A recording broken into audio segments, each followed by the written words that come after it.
Il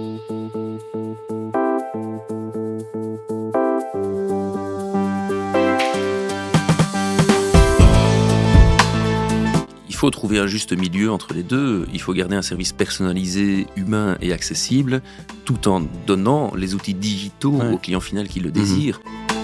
Et donc, on s'est associé à la Société Royale Forestière Belge. Et grâce à nos courtiers, ce que nous avons fait avec eux, on a planté 10 000 arbres. Donc là, on a financé la replantation de 10 000 arbres. Aedes, c'est aussi le nom scientifique d'un moustique. Ah ouais. Et donc, moi, je pense qu'Aedes a un rôle dans le secteur, un peu de gratter, de piquer, d'essayer de faire les choses un peu différemment. Quand on est dans la difficulté de la montagne, il n'y a plus que l'effort et la douleur. Et donc, à un moment, je me suis un petit peu énervé sur lui. Et je lui dis, écoute, maintenant, tu regardes mes fesses et tu décroches plus. Et donc, c'est parti pour un nouvel épisode de la franchise en prime. C'est un épisode que je suis vraiment très content d'enregistrer. Je m'en réjouissais depuis longtemps. J'ai l'honneur, j'ai le plaisir d'être accueilli chez mon invité aujourd'hui, qui a un studio, il faut bien le dire, encore de bien meilleure qualité que le mien. Donc, c'est finalement un plaisir de venir enregistrer dans des conditions plus qu'optimales. Qui pourrait avoir un studio parmi les invités susceptibles d'être reçus dans la franchise en prime? Eh bien, c'est Aedes, puisque je suis en face de François Ronvaux, administrateur délégué, dans le studio dans lequel François et ses équipes enregistrent des capsules, enregistrent notamment des vidéos pour Aedes Academy, mais on a un peu discuté avec François avant, il m'a repris, on doit dire Insurance Academy maintenant.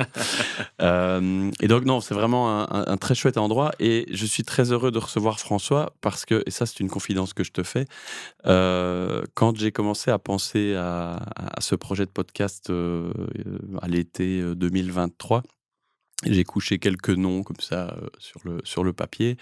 Et c'est pas pour te flatter, mais ton nom est arrivé tout de suite en haut de la liste. Pourquoi ? Parce que moi, je suis passionné d'innovation. J'ai eu la chance de faire pas mal de projets avec mon bureau d'avocat, Legal Street. On a d'ailleurs eu quelques prix à ce niveau-là. Or, c'est un peu votre secteur aussi, l'innovation dans l'assurance. Parce que vous êtes des passionnés de digitalisation, ce qui est mon cas aussi. Et donc, moi, un innovateur d'assurance, un agitateur d'assurance, je me suis dit, ça, je dois absolument rencontrer. Et je dois permettre aux auditeurs de la franchise en prime de rencontrer, de découvrir peut-être plus en profondeur, si j'ose dire, François Ronvaux et Aedes. Donc voilà, je suis très Merci content. Jean pour cette magnifique introduction. Et qui sait, peut-être qu'un jour, la franchise en prime sera résidente de ce studio. Ce sera un sujet à discuter. Écoute, rien qu'à écouter la qualité du son dans le casque sur place pendant l'enregistrement, et avoir même la qualité du décor, c'est clair que c'est assez tentant. Donc qui sait, on va voir un peu vers où on va. On va voir aussi un peu vers où on va dans nos discussions. J'ai évidemment, comme toujours, préparé un peu l'épisode en faisant quelques recherches. Il y a beaucoup de thématiques que j'ai envie d'aborder avec toi et qui intéresseront, j'en suis sûr, les personnes qui nous écoutent. Évidemment, l'historique d'Aedes, parce que c'est quand même une initiative originale, un peu atypique dans le paysage de l'assurance en Belgique. Historique aussi, j'ai envie de dire familial. On est ici dans un petit village presque niché au cœur de la citadelle à Namur, puisqu'il y a, tu m'expliqueras si je me trompe, mais la maison familiale Ronvaux, et puis quelques maisons qui gravitent autour et qui accueillent aujourd'hui tantôt la production, tantôt le sinistre, tantôt le studio comme ici. Et donc fatalement, on va un peu parler de ton papa Thierry Ronvaux, de votre histoire commune, de ton histoire personnelle, et évidemment de tout ce qui fait la particularité d'Aedes, toutes ces innovations dont on parlait, le rôle du courtage, le digital, et plein d'autres choses. Mais avant d'aborder ce menu riche, mon cher François, comme toujours, c'est classique dans les épisodes de la franchise en prime, je te demandais de te présenter. Et donc, dis-nous un peu, qui es-tu, François Ronvaux ? Alors, qui est François Ronvaux ? J'ai envie de dire François Ronvaux, c'est avant toute chose un heureux papa de 3 garçons, un heureux Namurois, qui a la chance aujourd'hui de pouvoir travailler dans sa ville, de pouvoir entreprendre dans sa ville et de pouvoir développer une activité locale au niveau national. Et ça, je pense que c'est quelque chose d'extrêmement important. D'un autre côté, je pense que François Ronvaux est quelqu'un de très humain. Et ça, je pense que tous ceux qui collaborent avec moi, que ce soit ici en interne chez Aides ou que ce soit en externe avec les courtiers qui on collabore, bah, connaissent François Renvaux aussi comme quelqu'un de très accessible, quelqu'un qu'on peut contacter et qui sera toujours présent pour les autres. Bah, ça, je peux un tout petit peu témoigner puisque c'est pas la première fois que je viens ici et c'est vrai que c'est assez frappant. Au-delà du fait que, je l'ai dit, on est dans une maison, ce qui, pour une compagnie, j'allais dire, un souscripteur mandaté, peu importe, mais enfin, on parle quand même, d'un acteur de l'assurance qui propose des produits et qui gère de A à Z, le parcours, assurance. On arrive dans une maison, on ne voit que des sourires, on passe par, la cuisine, on croise un collègue, au 1er, on a un peu l'impression, là je vais être trop caricatural, tu as le droit de me reprendre, mais presque dans un code d'étudiant communautaire, parce qu'il y a vraiment une ambiance comme ça, qui pourrait presque me rappeler un peu cette époque que j'ai connue pour ce qui me concerne à Louvain-la-Neuve. Donc oui, et quand on parle de toi ici, on parle certainement pas, du dictateur dans sa tour d'ivoire, Je, qui je, je, impose tout en mode top-down. je vais commencer à me poser des questions sur tes informateurs et sur les informations que tu as réussi à obtenir par rapport à moi. Et je n'ai absolument rien à cacher, je suis quelqu'un d'extrêmement transparent. Euh, mais je vais rebondir sur un mot que tu viens de donner et qui m'interpelle. Je ne pense pas que tu avais l'info et que c'est un pur hasard. Mais moi, j'ai différentes étapes de ma vie qui se sont déroulées dans les différents bâtiments, dans les différents quartiers ici. Puisqu'en effet, mon papa a démarré l'activité vers 1994 OK. ici sur la Citadelle. Moi, à l'époque, j'avais 12 ans. Donc moi, j'ai vu ça avec les yeux d'un petit garçon émerveillé qui voyait son papa qui était en train d'entreprendre. Ça, c'était la première étape. La seconde étape, ça a été l'étape de mes études. Et pendant mes études, j'ai eu... Étude de? j'étais parti pour l'économie. OK, J'ai terminé par un gradué en économie OK, dans un premier temps. Et ensuite, j'ai fait la licence à la FUCAM en OK, assurance, mais qui s'est fait un peu plus tard. OK. Mais dans ce parcours étudiant, parfois un peu chahuté, mais de manière volontaire et toujours de manière humaine, hein, comprendra celui qui veut ce qu'est le côté humain d'un parcours étudiant. Hein? J'ai fait Euh, Namur-Louvain et j'ai passé de bons moments, des 2 côtés, donc je vois très bien à quoi tu fais allusion. donc, euh, donc, dans ce parcours étudiant, il a fallu à un moment prendre une décision sur le fait de rester à la maison au domicile parental ou de partir en côte. Et il se fait qu'à l'époque, Aides avait fait l'acquisition d'un des bâtiments ici autour des bureaux. Et donc, j'ai coté pendant 2 Ah années génial! Ah non, je au te confirme sein que j'avais d'un pas des l'info. bâtiments Ah non. dans lesquels on travaille aujourd'hui. Donc, aujourd'hui, dans mon ancien côte sont installés les Ah c'est services génial, comptabilité et logistique de la société. excellent. Et dans le bâtiment principal, ici de la route des Canons, le numéro 3, c'était ma maison familiale et c'est là que j'ai mon bureau aujourd'hui, Ouais, qui était l'ancien bureau de mon papa. OK. Donc en effet, moi j'ai beaucoup d'attaches à cet environnement, puisque les autres bâtiments, qui sont au nombre de 6 au total, Mmh. ont été occupés par toutes des personnes que j'ai bien connues, des personnes chez qui j'ai été chercher mes étrennes quand j'étais gamin. Et donc, chaque fois que je rentre dans un bâtiment, j'ai parfois un souvenir ou l'autre qui revient. C'est assez comique. Tu faisais le tour du bâtiment pour récolter des fonds pour tes marches parrainées, pour l'école Je peut-être? pense qu'ils ont tous participé aux soirées lasagne et Ah j'adore, mais ça c'est vraiment quelque chose qu'on ressent, cet historique, proche, familial, personnel. Maintenant, c'est pas nécessairement, ce dont, je comptais parler dès le début, mais c'est important, Aides, c'est pas que la citadelle, c'est pas que les bureaux aussi, c'est Audenarde aussi. tout à fait. Tu as utilisé le mot national, Tout à fait. Et j'insiste sur la dimension nationale de notre entreprise. C'est quelque chose qu'on travaille depuis maintenant. On a démarré, on a ouvert en Flandre en 2009. ouais, Donc, ils fêtent leurs 15 ans cette OK. année. Ils connaissent un magnifique développement, un très beau potentiel. Et je pense que la Flandre est amenée encore à grandir avec Aides. Et c'est aujourd'hui un échange entre les équipes de Flandre et de Wallonie qui est très grand.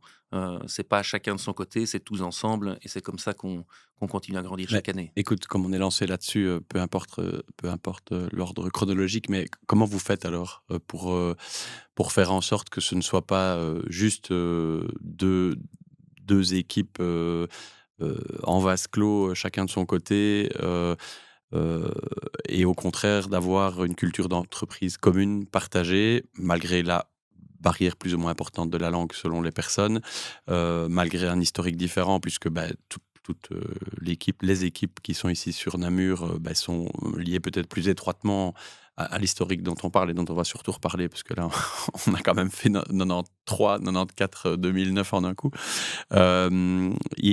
C'est les initiatives de type justement implication des équipes, team building, tout ce que je vois moi comme extérieur, notamment sur les réseaux et qui a l'air si dynamique et si agréable.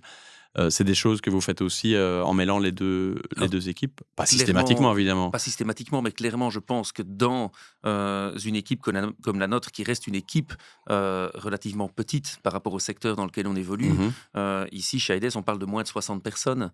On parle donc d'une société à taille humaine, au travers de laquelle la communication reste encore tout à fait possible et relativement simple. Ouais. Et donc, on travaille clairement sur les mêmes bases de produits, les mêmes systèmes de communication. On échange énormément entre les équipes. Et puis, il y a bien sûr le rassemblement des personnes. Alors, le rassemblement des personnes, il peut se faire soit sur le niveau professionnel avec des réunions régulières entre les équipes. Donc là, c'est des réunions hebdomadaires d'échange pour solutionner une problématique ou l'autre, prendre un avis ou l'autre. Donc là, c'est extrêmement important. Et puis, il y a bien sûr tout le côté un peu plus récréatif. Oui, moi, j'ai directement parlé de ça, évidemment, avant ici, de parler des équipes et des produits et des sinistres à gérer. Pour donner l'exemple le plus concret, nous sommes attendus le 24 mai prochain à Oudenaarde chez nos collègues pour passer une journée et une soirée avec eux.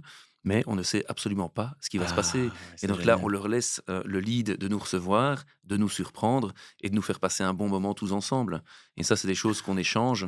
Et de la même manière, on les reçoit ici de temps en temps également pour passer des moments d'échange ensemble qui sont complètement en dehors du cadre professionnel. Oui, donc manifestement, c'est plus que contagieux, cette culture d'entreprise. Et l'ADN, il est bel et bien commun. Et si je t'entends bien et si je comprends bien, et je vois bien que c'est le cas, il n'a pas été nécessaire de forcer le trait pour que ça puisse être contaminé du côté d'Audenarde. Mais si on a un service qui a vu le jour il y a maintenant un peu plus d'1 an, je dirais, à l'initiative de certains membres du personnel. Donc, ça n'a pas été une directive qui a été donnée dans la société, mais ils ont naturellement créé un groupe qu'ils ont appelé les IP-culteurs. Donc, on essaie toujours de replacer le AE, Aides, les IP-culteurs ont un rôle de porter le bonheur dans l'entreprise et d'essayer de trouver des chemins et des activités un peu spécifiques, tout en respectant bien sûr un budget, tout en respectant des limites, mais ils ont une certaine autonomie et une certaine possibilité d'agir au sein de l'entreprise directement. Bon, je regarderai un peu les réseaux sociaux d'Aides vers le 24-25 mai pour voir si je trouve un peu 2-3 indices de la surprise de l'équipe d'Audenarde réservée à l'équipe de Namur. Bon, on va revenir quand même un petit coup dans le passé. Tu m'expliques que tu étais un témoin privilégié des 12-13 ans des initiatives entrepreneuriales de ton papa. C'est tôt quand même pour se souvenir de cette démarche justement de création d'entreprise. Donc 93-94, c'est déjà le début de l'histoire? Non. Ok, c'est avant. C'est pour ça que je t'ai laissé planer un flou sur certaines questions que tu m'avais posées au préalable. C'était pour garder un petit peu aussi de discussion. 93-94, et tu m'en as parlé, c'était l'époque de la création d'Arkès. Et dans ce cadre-là, pourquoi j'ai des souvenirs un peu plus marqués par rapport à cette création, c'est puisque nous habitions toujours donc dans la maison au numéro 3 route des Canons. Mon papa avait fait un bureau dans le grenier de la maison et il recevait les potentiels partenaires à la maison. Et donc, moi, je voyais passer fin de journée des gens qui venaient voir mon papa en réunion quand moi, j'étais rentré de l'école. Donc, grenier qui est devenu son bureau et puis ton bureau aujourd'hui. Tout à fait, donc qui est mon bureau aujourd'hui. C'est là vraiment que c'est là que les premières pages se sont écrites. Mon papa était quelqu'un qui était issu du milieu de l'assurance, puisqu'il avait travaillé pour une autre compagnie en protection juridique au préalable, Moretus pour ne pas les citer. Et il avait ensuite décidé, avec quelques courtiers, donc c'est pas lui seul, c'était lui et quelques courtiers, de créer leur propre compagnie de protection juridique. Il n'était pas courtier, il travaillait en compagnie. Il travaillait en compagnie. Et donc, au travers de ses contacts dans son métier de dirigeant en compagnie, il a, avec quelques courtiers, décidé de créer sa propre compagnie. À l'époque, c'était encore tout à fait possible, puisque les capitaux de sécurité Ok. pour de l'assurance de frais étaient relativement limités. Et donc, ils ont réussi à l'époque ensemble à lever les fonds nécessaires, à réunir ces fameux capitaux de sécurité pour créer leur propre compagnie de protection juridique. Une PJ, ok, en assurance de frais, du coup, c'était le C'était choix de la uniquement de la PJ. PJ, assurance de frais. Quel était le concept? Il était très simple. Le courtier qui voulait travailler avec Arques à l'époque devait acheter des actions de la société et produire au prorata de l'investissement qu'il avait fait. Donc il n'était pas question d'avoir quelqu'un qui vienne faire de l'investissement financier au niveau de cette compagnie Ouais, naissante, ouais, ouais. mais c'était quelqu'un qui apportait du business Ok. dans cette compagnie qui se mettait en place. Pas un pur Pas un investisseur, pur investisseur. spéculateur, j'ai Il envie y de a dire. eu, à l'époque, je ne donnerai pas de nom, euh, quelques frictions, puisque certains n'ont pas respecté leurs D'accord. engagements.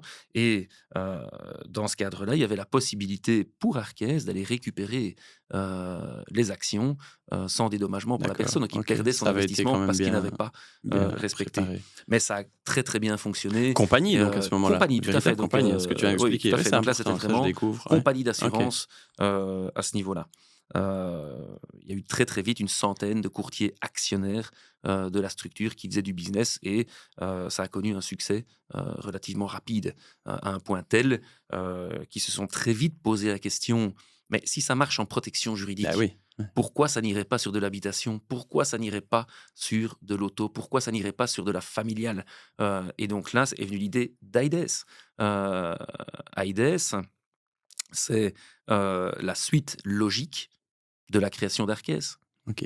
Mais la problématique de l'époque, c'était peut-on créer une compagnie en assurance de responsabilité avec quelques courtiers, quelques actionnaires? Non, ce n'était pas possible.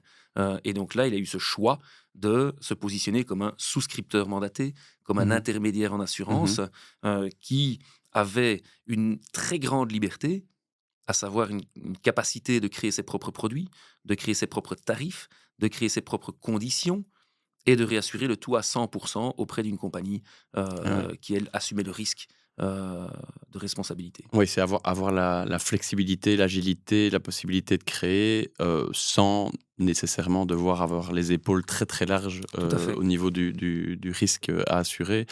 Heu, pour ceux qui nous écoutent, qui ne seraient pas complètement issus du monde de l'assurance, il y a donc effectivement les compagnies d'assurance qui, elles, doivent respecter encore aujourd'hui des obligations encore bien plus lourdes, mais en gros être capables d'assumer l'indemnisation de tous leurs Mhm. risques et de tout ce qu'ils ont en portefeuille. Les courtiers qui sont de purs intermédiaires qui assurent la distribution et l'intermédiation.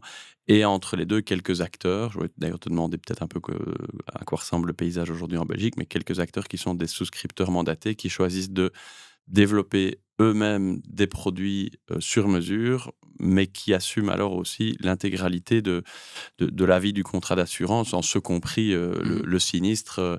Tout à fait. Et donc, ça permet, je suppose, enfin, je sais en fait, que c'était le souhait à l'époque d'avoir sa marque de fabrique.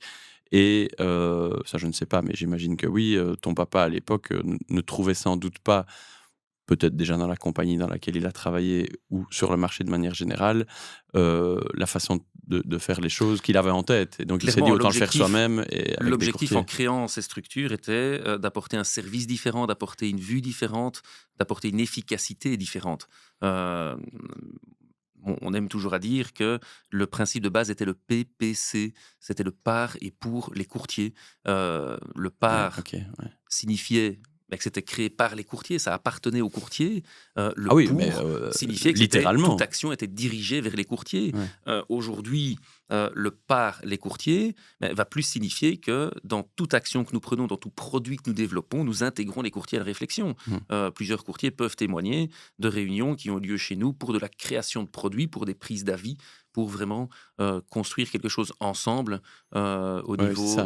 du Il, secteur. il n'est pas. Ça a tellement marqué. Enfin, je dirais que je réponds à ta place, mais c'est parce que je vis ce que tu m'expliques et je connais quand même un tout petit peu, ne serait-ce qu'en ayant fait mes recherches pour préparer l'épisode.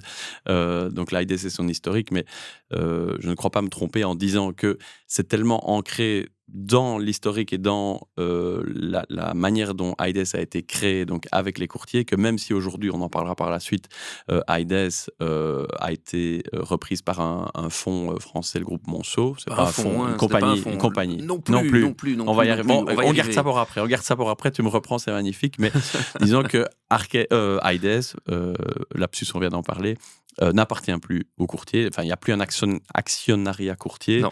Mais ça a tellement été fondateur que ça reste la manière de fonctionner. Ça reste dans les gènes, ça reste dans l'ADN, ça reste dans toutes nos actions, dans tout ce que nous entreprenons. On peut citer des concepts qui relèvent plus parfois de la formule chimique pour celui qui n'est pas initié. Mais quand je parle de J+1, de J+2, de NS+2H, ce sont des concepts qui sont des véritables carburants pour notre business et pour lesquels on est reconnu, je pense. J+1 va signifier que tout ce qui va rentrer en service production comme demande est traité dans les 24 heures avec réponse à la demande. Le J+2, c'est le sinistre. Tout ce qui concerne le sinistre est traité en 48 heures. Et le NS+2H, nouveau sinistre plus 2 heures. Okay. Ça veut dire que toutes les demi-journées, les sinistres déclarés du matin ont déjà fait l'objet d'une première lecture avec accusé de réception. Et de la même manière, fin de journée, ceux de l'après-midi ont déjà reçu un premier traitement. On estime que cette qualité de gestion donne une force supplémentaire au courtier. C'est au service du courtier que nous faisons cela. Il faut se rappeler que l'examen de passage du courtier, c'est le moment du sinistre. Quand son client va le contacter en lui disant « mais voilà, là il m'arrive quelque chose, j'ai besoin de toi », le courtier doit recevoir de son partenaire, compagnie ou souscripteur, les outils nécessaires et les forces nécessaires que pour servir son client au mieux. Et ça reste pour nous un objectif. C'est le moment de vérité, puisque c'est le moment très émotionnel, puisque par définition, un sinistre, c'est qu'il y a quelque chose de pas très chouette qui s'est passé, quel que soit le type de couverture. C'est aussi un moment de vérité un peu pour le courtier, peut-être plus personnellement, parce que c'est là qu'on va vérifier l'adéquation entre la couverture et le risque qui va finalement survenir. Et donc, si par malheur, le travail d'analyse n'a peut-être pas été complet ou ne fit pas tout à fait aux besoins du client, c'est là où on peut avoir un problème et l'assuré qui dit enfin, moi, je pensais être assuré pour, donc voilà. Mais c'est clair que c'est aussi un moment de vérité, comme je le disais, très émotionnel, où l'assuré, et on peut le comprendre, et c'est toujours plus le cas, et aujourd'hui, en 2024, c'est très criant. Il veut une réponse tout de suite, parce qu'il est habitué à d'autres acteurs, notamment les monstres du marché, les Amazon, les Apple, tout ce qu'on veut, à des réponses dans l'heure. Les délais de livraison, je pense que si on commandait quelque chose maintenant, on l'a avant la fin de l'épisode. Et donc, en assurance, pour le client final, il n'y a pas de raison que ce ne soit pas la même chose. Mais ce qui est assez dingue, et je pense que c'est probablement pas la dernière fois que j'utilise le mot précurseur, c'est que je pense avoir lu que c'est à l'époque, dans les années 90, que ce constat est fait et qu'on dit, nous, on veut se lancer comme compagnie avec l'APJ et puis assez vite comme souscripteur mandaté avec IDES, avec ce type de niveau de qualité, presque une espèce de label ISO dès le départ. C'était bien sûr l'objectif lors de la création, d'être différent au niveau du service. Une des demandes des courtiers qui était à la base, c'était clairement d'avoir un service beaucoup plus fort que ce qui existait à l'époque. Le courtier qui se mouille, qui dit à son client, à son assuré, tracasse pas, je préviens la compagnie sociale, et puis il attend 1 jour, 2 jours, 3 jours, 4 jours, 5 jours, il se passe rien. C'est lui qui est en première ligne, et on peut comprendre que ce soit ça qui met en avant je me permets de rebondir encore sur un mot que je viens d'entendre, qui est ISO. ISO qui est en effet qui sont des normes de qualité applicables à certains secteurs. Dans le secteur de l'assurance, on parle de ISAI. C'est ISAI 3402, je pense, si je ne dis pas de bêtises. Et qui est en fait une certification qu'on doit aller chercher auprès d'une société d'audit externe. Il faut savoir que chez IDES, et je pense pouvoir affirmer, qu'on me corrige si ce n'est pas le cas, que nous sommes les seuls à passer cette certification ISAI 3402 depuis plusieurs années. Et l'objectif de cette certification est entre autres de venir vérifier les engagements que nous prenons en termes de service. Et donc, ces auditeurs externes vont contrôler les niveaux de conformité du J+1, du J+2, du NS+2H, et ils vont venir contrôler l'ensemble des process et des sécurités mises en place par la société. Oui, même C'est si, un atout majeur oui, chez nous, c'est en termes évidemment, d'image. c'est le top, mais j'allais dire, certainement pas pour te contredire, mais j'allais dire, de toute façon, ton auditeur de qualité, c'est le courtier. Je veux dire, si tu Bien commences évidemment, à ne plus euh, respecter bien évidemment, ces c'est 3 délais types, ça tout à va fait. ça va vite poser problème, Maintenant, évidemment. l'ISAI 3402 va être, lui, également extrêmement utile, puisque nous avons des relations, d'une part, bien sûr, avec nos courtiers, qui sont les relations principales, puisque ce sont nos clients, nos distributeurs, mais avec notre assureur. Et l'assureur Ouais, a ouais, besoin ouais, d'avoir ouais. ces certitudes par rapport à beaucoup d'autres choses. Et le fait de pouvoir produire un audit externe de qualité du type ISAI 3402 nous soulage beaucoup dans la relation avec l'assureur qui est derrière. Tiens, justement, comment est-ce que tu parviens, alors, NSH+2, NS+2H. NS+2, oui, fatalement. Je vais bientôt faire des formules de chimie, moi. Je Non, pense qu'on a fait une campagne de c'est communication avec vrai, des formules là-dessus? chimiques à Ah l'époque. bon, bah oui, Ouais, ouais. ça s'y prête bien. Là, j'allais dire, c'est entre guillemets plus facile à respecter parce que tu t'engages à déclarer le sinistre.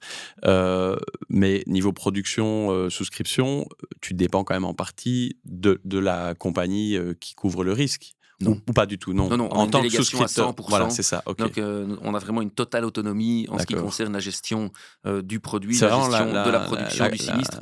Il y a une l'assurance relation technique, financière, et donc oui, technique, c'est ça, ok. avec Faites l'assureur derrière. tout On fait en autonomie à en 100%. autonomie. Oui, sinon vous ne Oui, pourriez pas avoir... tout à fait. Tu peux pas dire on s'engage à tel délai, mais on dépend Tout de à fait. quelqu'un d'autre. Mais tu as raison, parce qu'il y a dans le monde des souscripteurs différents niveaux de délégation. On peut être souscripteur en créant un produit en collaboration avec une compagnie, et puis on décide de ce qu'on délègue au niveau de la gestion de ce Ok, produit ouais. entre la compagnie, le souscripteur. Ce qui permet d'affiner le niveau tout à aussi fait. des équipes Tout à fait. nécessaires, Bien etc. sûr. On Bien s'implique plus ou évidemment. moins, ok. Et ici, nous, on a ce statut de souscripteur mandaté, mais qui, a priori, est un statut qui est souvent pris pour des assurances très spécifiques. Mhm. Oui, Le statut de oui. souscripteur, c'est plus quelqu'un qui va se dire, tiens, là, il y a un créneau, une niche dans laquelle j'ai envie d'agir, Ouais, ouais. et peut-être une niche pour laquelle les plus grands acteurs du marché auront un peu moins d'envie de s'en occuper, en tout cas. Ouais, oui, c'est ça. Ici, Faut aller chercher, je sais pas moi, de l'ORECA oui, ou peut-être encore plus spécifique, aller chercher tout ce qui est je sais pas moi. bateau, Ouais, tout c'est ce qui est ça, camion, ouais. tout ce qui est œuvre d'art, un peu Ouais, dans le luxe. voilà, ouais. Tout ça fera souvent l'objet de contrats via des souscripteurs mandatés. Mhm. AIDES m'est allé un petit peu à Ah contre-courant oui, à ce niveau-là, complètement. puisque nous sommes sous ce C'est statut de unique. souscripteur mandaté, mais avec une distribution clairement de produits de masse. Est-ce qu'il y a Euh, un autre souscripteur mandaté comme ça qui fait de l'APJ de masse Je ne veux pas t'embêter à t'obliger à parler de la Non, concurrence ou d'autres, mais je c'est vrai que... je pense qu'il y en a d'autres maintenant, Ok. mais de manière Certainement. relativement récente. Oui, j'allais dire Et certainement peut-être pas pas dans pour les les mêmes années raisons que 90 ou nous. début 2000, oui, c'est ça. Années 90, non. Années 2000, non. J'ai même presque envie de dire années 2010, peut-être pas encore. Ouais. Ici, aujourd'hui, ce qui va pousser certains acteurs du marché à prendre ce statut de souscripteur mandaté, c'est un petit peu aussi lié à l'inflation réglementaire et aux difficultés à maintenir une structure compagnie, liée à toutes les directives auxquelles on fait face, liées à toute Oui, la c'est ça. législation Ouais. et l'inflation galopante de cette législation, et à juste titre certainement. Mais je sais que certaines plus petites structures auront une tendance à changer de statut. Tiens, on a parlé de l'implication des courtiers, de leur rôle, de la manière dont je vais pas dire les produits, mais la compagnie elle-même a été construite au départ de leur constat, de leurs souhaits, etc. J'ai aussi lu, c'est un article du soir de 1996, donc vive le digital, parce que 96 c'est quand même le tout début de l'internet, mais il est quand même dans les archives en ligne, que les courtiers impliqués, et j'ouvre les guillemets de ce que j'ai lu, étaient notamment inquiets des mutations qui touchent aujourd'hui, donc 96, les canaux de distribution traditionnels de l'assurance, à savoir la vente directe, la banque assurance, etc. J'étais, et toi aussi d'ailleurs bien entendu, au congrès FEPRABEL ici 18-19 avril 24, puisqu'on enregistre ici la semaine juste après. Et à un moment donné, dans le cadre des différents échanges en plénière, il y avait des un mini sondage fait sur place. Tiens, vous courtier qui êtes présent dans la salle, qu'est-ce qui vous inquiète le plus? Et là où on aurait pu imaginer que ce soit des concepts vraiment très très actuels, je sais pas moi, digitalisation, l'IA, etc. Ça restait notamment banque assurance par exemple, gros risque. Et donc on est presque 30 ans plus tard et le constat, à tort ou à raison, hein, parce que je veux dire le rôle du courtage en Belgique reste quand même, évidemment, principal, vraiment c'est la distribution par les courtiers qui gardent la main, si j'ose dire. Je crois avoir retenu le chiffre de 53 d'encaissement, parmi les courtiers. Je crois qu'on monte au-delà de 70 pour la partie entreprise. Mais malgré tout, il y a cette inquiétude, pour reprendre le mot. Tu vois comment le fait que sur 30 ans, l'inquiétude soit la même, mais la menace ne se réalise pas nécessairement? C'est quoi Je ta vision pense là-dessus? que je pense qu'on peut peut-être parler d'un marché belge qui est assez atypique, puisqu'on a vu ces phénomènes se réaliser dans d'autres pays, dont certains limitrophes à la Belgique. Euh, Maintenant, moi, je garde une totale confiance en ce maintien du marché du courtage pour les années à venir. Maintenant, je pense qu'il y aura des mutations. On connaît aujourd'hui un phénomène de consolidation. Donc, Mmh. il y a clairement des bureaux de courtage qui sont de plus en plus grands, qui se rassemblent et qui vont continuer dans ce sens. Euh, Aujourd'hui, là où on peut dire qu'il y a les tout grands courtiers, qu'on pourrait même appeler des master brokers, Mmh. il y a les grands bureaux de courtage, il y a tous les moyens bureaux de courtage, on va appeler ça les bureaux qui ont entre 5 et 15 personnes, et puis les plus petits courtiers qui sont les courtiers de proximité. Mmh. Euh, le mid-corp, donc vraiment ce courtier moyen, va, je pense, avoir une tendance à se rassembler pour devenir un plus grand courtier. Et à terme, on aura des master brokers, des très grands courtiers, mais on va garder un tissu très important de petits courtiers, de petits courtiers de proximité, parce que je pense tout simplement que le consommateur le demande. Oui, oui. Et que un des poumons de la Belgique, c'est la TPE, la très petite entreprise. Et je pense que pour s'occuper des TPE, pour s'occuper des particuliers qui le désirent, on va garder un tissu important de plus petits courtiers. Et ça, j'ai une totale confiance en ce concept. Et je pense qu'Aides a un rôle à son niveau, bien sûr, hein, on reste tout petit, mais on a un rôle à jouer pour ces plus petits courtiers. On veut travailler avec tout le monde, bien évidemment, avec les très grands, avec les grands, avec les moyens, avec les petits, mais on veut garder une attention particulière à ces plus petits courtiers de proximité. Et pour les rassurer, si j'ose dire, je suis encore retombé récemment sur une étude. Bon, c'est en France, c'est clair que le marché est un peu différent, mais l'important, c'est que ça interrogeait plutôt le consommateur, final. Une des questions posées était, quel est votre canal préféré pour souscrire, un produit de masse, en l'occurrence, puisque c'est l'assurance auto? Et qu'on pourrait voir comme un produit, qui serait plus menacé peut-être par la souscription en ligne et cetera, des choses très automatisées. Eh bien, en fait, de mémoire, j'arrondis un peu, mais c'était plus de 40 par téléphone et plus de 30 en agence, enfin en agence, chez le courtier, quoi. Donc avant que le consommateur soit en demande de quelque chose de très automatisé, sans la possibilité, en gros, pour être très, concret, d'appeler son courtier, sur le GSM en disant: «Beh, ça y est, j'ai été chercher ma voiture, comment est-ce qu'on fait?» Je pense qu'il y a de la marge et effectivement ça restera une demande et peut-être plus que jamais, en fait. Mhm. Plus on est, enfermé, c'est peut-être pas le mot, mais plus on est, sous pression dans ce monde complètement digitalisé, plus on aura sans doute besoin de cette forme de proximité Je pense qu'il faut et trouver d'assurance de quelque chose de personnalisé. il faut trouver un juste milieu entre les deux. Il faut garder un service personnalisé, humain et accessible, tout en donnant les outils digitaux Ouais. au client final qui le Mmh. désire. L'un n'empêche pas l'autre. Et donc là, les compagnies et les acteurs du marché ont un rôle à jouer pour soutenir le monde du courtage dans le développement de ces outils et dans la mise à disposition de ces outils pour satisfaire tant le courtier que le client final, en maintenant ce réseau de distribution. Bah, basculons là-dessus et tant pis, on parlera de l'historique en conclusion. On Heu, peut continuer sur l'historique, mais non, non, non, euh, je veux bien qu'on enchaîne sur le digital, d'autant que c'est quand même, un de mes dadas. Hem retenons d'abord, on s'est arrêté à quelle année? On s'est arrêté, on est toujours en 95-6. Non, quand Arques devient, long, entre hein. guillemets, Aides, c'est quoi, 96? Allez, on a 97. Allez, 97. Bon, je On retiens. a fait 3 ans, il en reste 26. 97. J'avais 17 ans, j'en avais pas encore entendu parler. Et donc, non, un peu de digital, et puis on s'impose de revenir sur l'historique parce que je suis vraiment intéressé très sérieusement de comprendre comment on peut en arriver à la création d'un outil comme Aides. Non, mais ça me permet d'aborder cette démarche toujours très innovante de cet agitateur d'assurance qui est Aides, puisque autour d'Aides gravite toute une série de side projects, j'ai envie de dire, ou en tout cas oui, c'est une constellation un peu Aides, et il y a notamment Aides IT qui est le bras digital, je vais dire, d'Aides. Tu vas me reprendre si la formule ne correspond pas tout à fait à la réalité. Mais en tout cas, Aides a quand même, je crois pour le dire comme ça, sa propre agence digitale, sa propre start-up digitale. Bon, j'arrête d'utiliser des expressions qui ne collent pas à la réalité. Je te pose la question, c'est quoi Aides IT?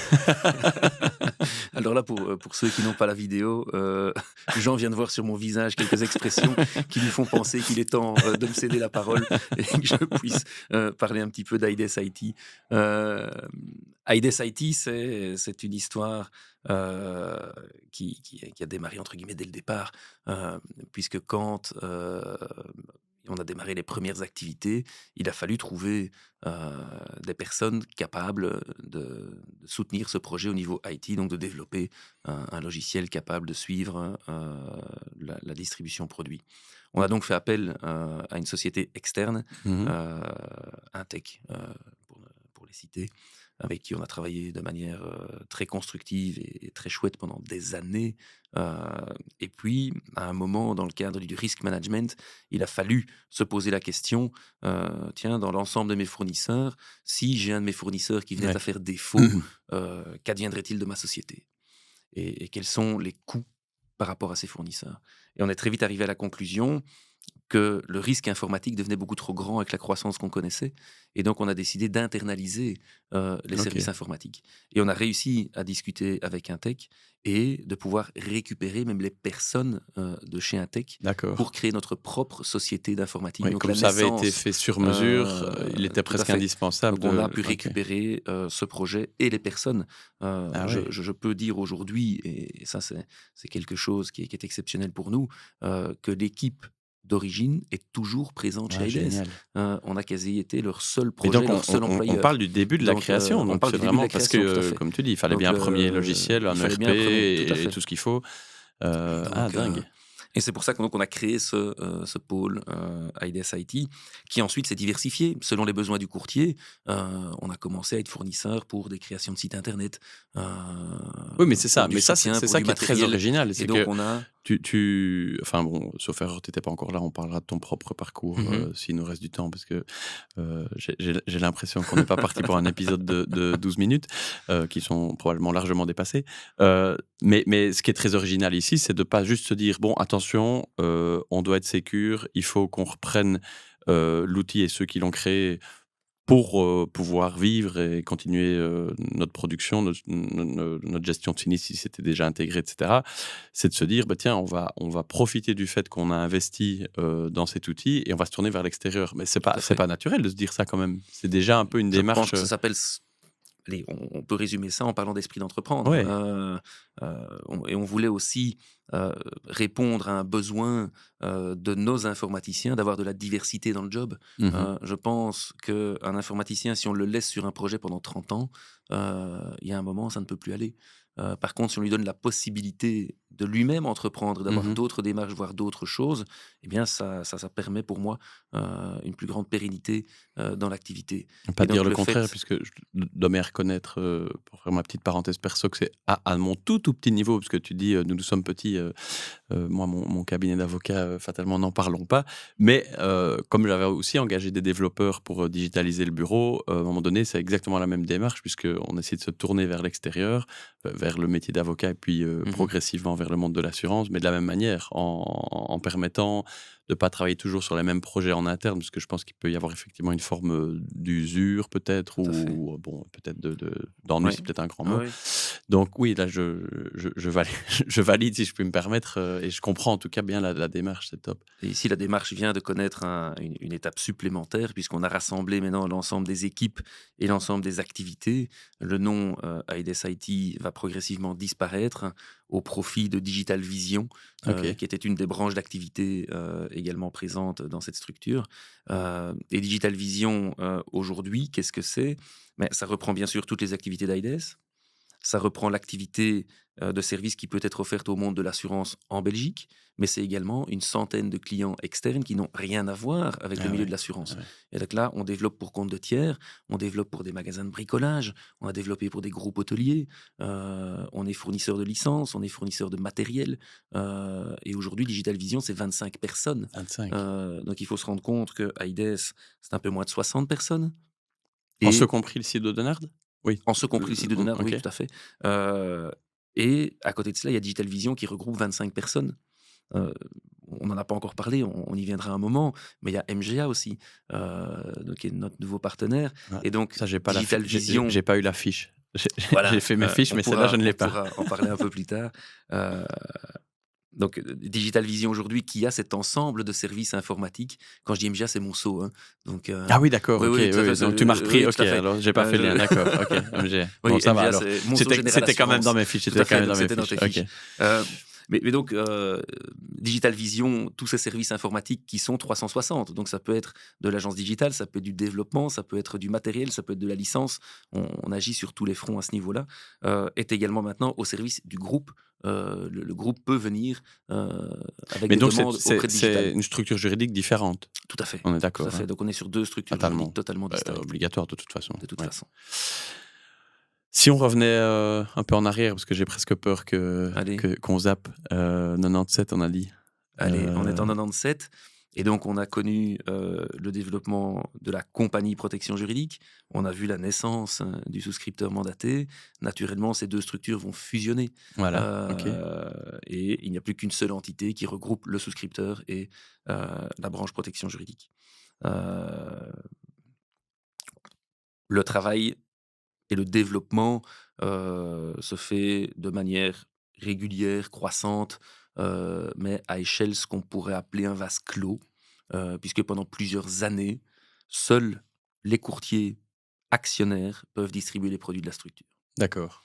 Et puis il y a un changement, à un Et moment qui s'opère. avant ça, donc la compagnie PJ, le souscripteur mandaté, dans les 2 cas, c'est de l'actionnariat courtier, Dans les 2 cas, c'est de l'actionnariat et courtier, tout à c'était fait. déjà le même principe Et c'était avant? déjà le même OK, principe, tout d'accord. à fait. Donc ça, c'était Avec cette 100 obligation d'actionnariat courtier de faire le avec OK. l'investissement. On a Mmh. simplement fusionné les 2 D'accord, structures, OK. à l'époque. Enfin, je parle en «on», Oui, mais mais bon, ouais. Si j'ai bien suivi, tu as environ 15 ans là, à ce moment-là.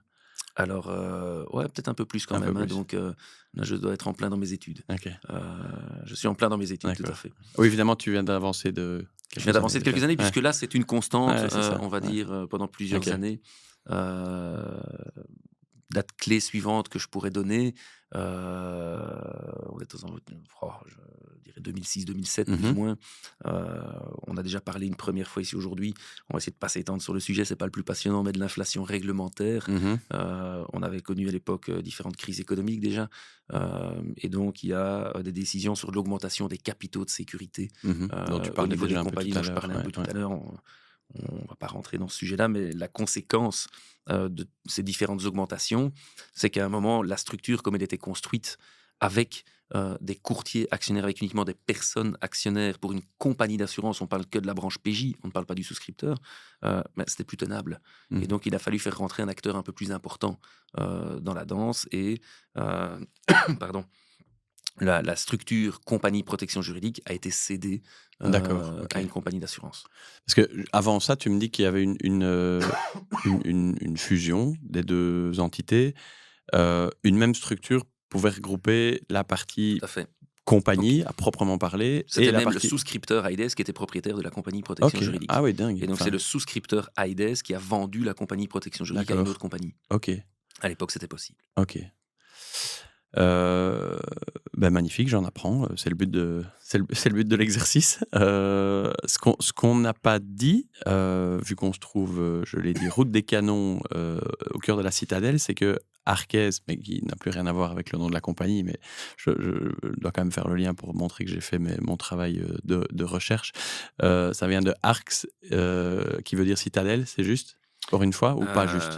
Arquis, les citadelles, tout Les à fait. citadelles, ok. Euh, Ça me permettra quand même, mais désolé, parce que du coup, et puis on revient sur Aides, mais de corriger ce que j'entends autour de moi, puisque c'est toujours Arcès ou Arquès, mais donc ne serait-ce qu'avec la Tout à recherche fait. étymologique, c'est bien Arquès. Maintenant, fait. Aides, revenons Oui, à nos mais moutons. attention que je pense que l'étymologie est quelque chose qui a sa place chez nous. Ouais, C'est extrêmement important. On a parlé du AE, des ouais, apiculteurs. Euh, Comme je t'expliquais en off avant cette réunion, j'ai participé hier soir à Top Chef. Donc j'adore. euh, Il c'est faut, un, il faut que tu racontes. voilà, donc on a décidé de challenger nos sales et ils ont chacun dû composer une brigade de cuisiniers. Et pour composer leur brigade, ils ont été pêchés dans le réseau de courtage qu'ils suivent. Et ces brigades ici, pendant quelques soirées, vont s'affronter devant un jury sur base de la grande émission bien connue de tous, Top Chef. Et donc, c'est d'excellents moments en perspective. J'ai déjà passé un excellent moment hier soir. Ah là, ça a Et, commencé. et c'est de nouveau des moments humains. Et la particularité chez Aides, quand on crée ce genre d'événement, c'est que c'est de la création in-house et qui est animée exclusivement par des personnes de chez nous, C'est génial. avec quelques exceptions, mais qui font presque partie de la maison. On a un chef qui nous suit depuis plusieurs années, mais c'est presque un employé de la maison. Ouais, ouais. Non pas à titre hiérarchique, mais plus à titre Un, humain. pas un Il chef, fait partie de l'équipe. un chef, puisque donc on est parti de là, Top Chef devient Top Chef, puisque c'est le Tout à fait. AE de Aides fait. qui se retrouve dans Ça, c'est les visuels notamment. c'est le côté de l'étymologie avec lequel on s'amuse dans notre communication un peu décalée. Mais après, il y a également l'étymologie un peu plus sérieuse, puisqu'on parle des citadelles, mais il faut savoir que Aides, en latin, c'est le foyer d'habitation. D'accord. D'une part, euh, quand, euh, quand on a créé le premier produit incendie. D'autre part, Aides, et ça on s'amuse, et ça c'est les équipes de com qui jouent avec, mais c'est aussi le nom scientifique d'un moustique. Ah ouais, Et donc, moi je pense qu'Aides a un rôle dans le secteur, ok. un peu de gratter, de piquer, d'essayer de faire les choses un peu différemment. Ouais, ouais. Et donc, on peut avoir ce double sens Et puis, d'Aides. je ne sais pas si c'est le cas de peut-être certains concurrents, mais ce qu'il y a avec le moustique, c'est qu'on peut essayer tant qu'on veut de s'en débarrasser pendant Ça toute revient la nuit. toujours. Ça revient toujours, on n'y arrive pas.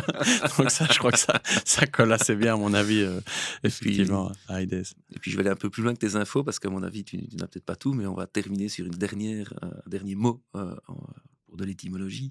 C'était notre premier produit auto. Est-ce que tu as su voir comment il Non, s'appelait, non? non. Non. Le premier produit auto, c'est Caresse. Ah oui, non. C'était le non. produit historique qui a été créé fin des années 90 donc, et qui existe toujours aujourd'hui. Euh, Caresse ou Cares? Caresse. Parce que j'ai quand même, pour la petite histoire, puisqu'on est un peu dans les anecdotes, j'ai fait mes recherches et je suis allé dans mon programme informatique du bureau d'avocat, Oui. rechercher par mots-clés Aides le plus loin possible. Et effectivement, là, je crois qu'on doit être en début des années 2010. J'ai retrouvé cette expression dans un mail d'un courtier, Émile Jacques, pour ne pas le citer, qui est près de chez moi à Nandrin.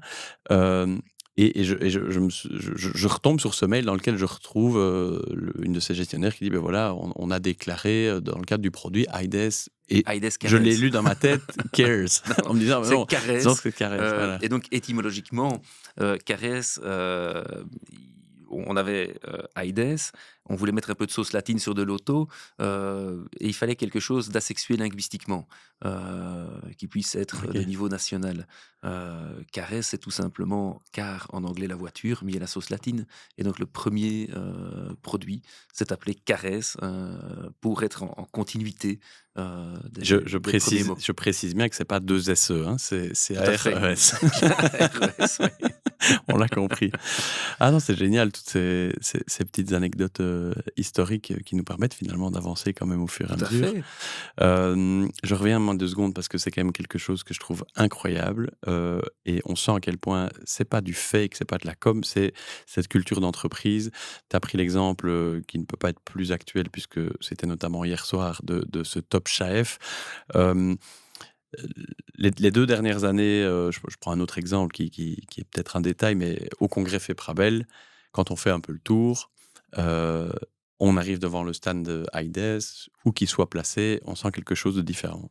Alors, certains diront peut-être que c'est notamment lié à la bière, je pense, qui est brassée par un de tes cousins, si je ne dis pas Par de mes deux bêtises, cousins, par tes 2 cousins. la Mais Volpio. la Poulpio, voilà, Voilà, c'est placé. on l'aura placé, ils seront contents. Mais clairement et plus sérieusement, on sent bien que ce n'est pas que ça. Déjà, il y a toujours cette démarche euh, d'être un minimum.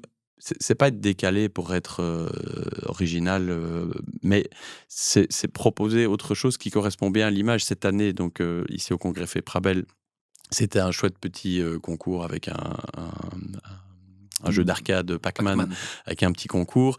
Et c'est surtout un accueil qui est différent. Et on voit bien que beaucoup de courtiers sont bien contents de venir s'arrêter au stand d'Agdes et y passer non pas 1 minute en repartant avec un folder, mais un bon moment. Et on voit surtout que c'est pas du tout vécu, je dis pas du tout que c'est le cas ailleurs, moi je parle d'Aides ici, mais c'est pas du tout vécu comme une tare de passer un jour ou deux, comme cette année, puisque c'était un congrès sur 2 jours, au stand d'Aides pour les équipes. Et on sent, et ça j'aimerais bien savoir comment tu fais, on sent comment vous faites, du coup, puisque c'est une démarche collective par définition, mais enfin, il faut quand même être capable de l'insuffler pour générer plutôt cette créativité et ce plaisir qui manifestement est pris par tout le monde dans les équipes de faire les choses différemment, de faire les choses autrement. D'aimer le changement, d'aimer l'originalité, d'aimer le contact, d'aimer la richesse des contacts, manifestement entre eux, puisque j'ai dit tout à l'heure, on ne voit que des sourires, avec les courtiers, avec l'extérieur, peut-être avec les consommateurs quand il y a enfin les clients, les assurés quand il y a des contacts directs. Comment on fait alors je ne pense pas que tu aies une formule miracle qui tienne en 2 phrases, mais enfin, comment est-ce qu'on fait pour insuffler et puis pour maintenir cette culture d'entreprise euh, qui doit faire en sorte que, même pour toi, fatalement, c'est un plaisir de travailler ici, d'après ce que je vois de l'extérieur. Écoute, je sens que tu viens de me lancer un défi, de le résumer en 2 phrases. Le défi, c'est surtout que tu me donnes des conseils miracles et des tuyaux pour que, même si je pense qu'on se débrouille pas mal, on puisse Pour faire rappeler pareil. avant toute chose le professionnalisme au-delà de toutes ces dimensions, je vais utiliser l'expression petit mais tellement performant. Mhm. Et pour résumer avec une deuxième phrase, Je n'oserais pas dire le challenge. je n'oserais pas dire que quelqu'un de proche me l'a encore dit hier soir, mais ce serait trop graveleux pour cet épisode. Mais je te laisse continuer. Moi, c'est dur de se serrer derrière, mais bon, voilà. Je vais répondre simplement par petit mais tellement humain. Ah voilà, ok. Petit mais tellement performant, petit mais tellement humain. Je pense que Ça évacue l'envie de faire la résume blague, c'est bien. en 2 phrases un petit peu le concept sur lequel on travaille. Et ça s'applique autant sur la gestion interne d'Aides que sur notre rayonnement externe. On recherche la performance à l'interne de la société pour chacun de nos employés, mais on le fait toujours de manière humaine. Et donc on laisse toujours une place à cette discussion pour essayer de trouver un équilibre pour que les gens soient heureux de venir travailler chez Aides. Mhm. Et ça, c'est extrêmement important. Rien que l'environnement dans lequel on est, Oui. c'est quelque chose qui rend heureux le matin en arrivant. Je n'ose pas imaginer quelqu'un qui fait les trajets tous les jours. Alors oui, il y en a énormément qui le font, je respecte énormément ça, mais moi je n'aimerais pas. Je suis tellement heureux le matin de venir en 3-4 minutes ici. Il faut savoir que 80% du personnel chez Aides met moins de 10 minutes à arriver au bureau. Certains viennent d'un peu plus loin, mais jamais de très loin. Et quand bien même on vient d'un peu plus loin, l'accès à Namur est relativement On simple. peut même venir en téléphérique maintenant. Presque, il faut descendre un peu après. On va me lancer sur un autre sujet, mais si la ville étendait un peu ses heures d'ouverture, peut-être. Ah, ok, d'accord. C'est bientôt les élections. Donc non, je pense que c'est vraiment une question de performance et d'humanité.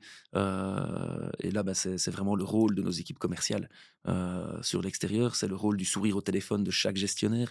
C'est le rôle de toute personne qui est un ambassadeur d'AIDES. Chaque employé, quel qu'il soit, quel que soit son rôle dans la société, vu notre taille, tout le monde est ambassadeur d'AIDES, tout le monde répercute Mhm. ce sourire. Et d'ailleurs, dans nos activités que nous organisons avec nos partenaires, dans la plupart de ces activités, tous les membres du personnel sont les bienvenus pour participer à l'activité, rencontrer les courtiers. Et donc le fait de pouvoir mettre un visage sur la personne avec qui on traite par mail, par téléphone, amène de l'humanité dans la relation, amène une dimension totalement différente. Ouais, d'ailleurs, tout le monde est bien présenté, affiché sur le site web, d'ailleurs de manière parfois un peu décalée, puisqu'il y a les 2 versions. J'aime beaucoup, sauf il y en a un ou 2 qui ont un maillot d'Anderlecht, ça me plaît beaucoup moins. Benjamin Martens notamment, je pense, il y a peut-être bien un deuxième. Il faut Heu s'appeler Benjamin pour supporter Anderlecht, parce Ah, qu'il y en a Benjamin Gérard aussi, oui, mais je voilà, pense. les 2 Benjamin, Ouais, je ouais, ouais, retiendrai ouais. que je les inviterai jamais au Standard. Ou alors quand le Standard va vraiment bien, c'est pas pour tout de suite.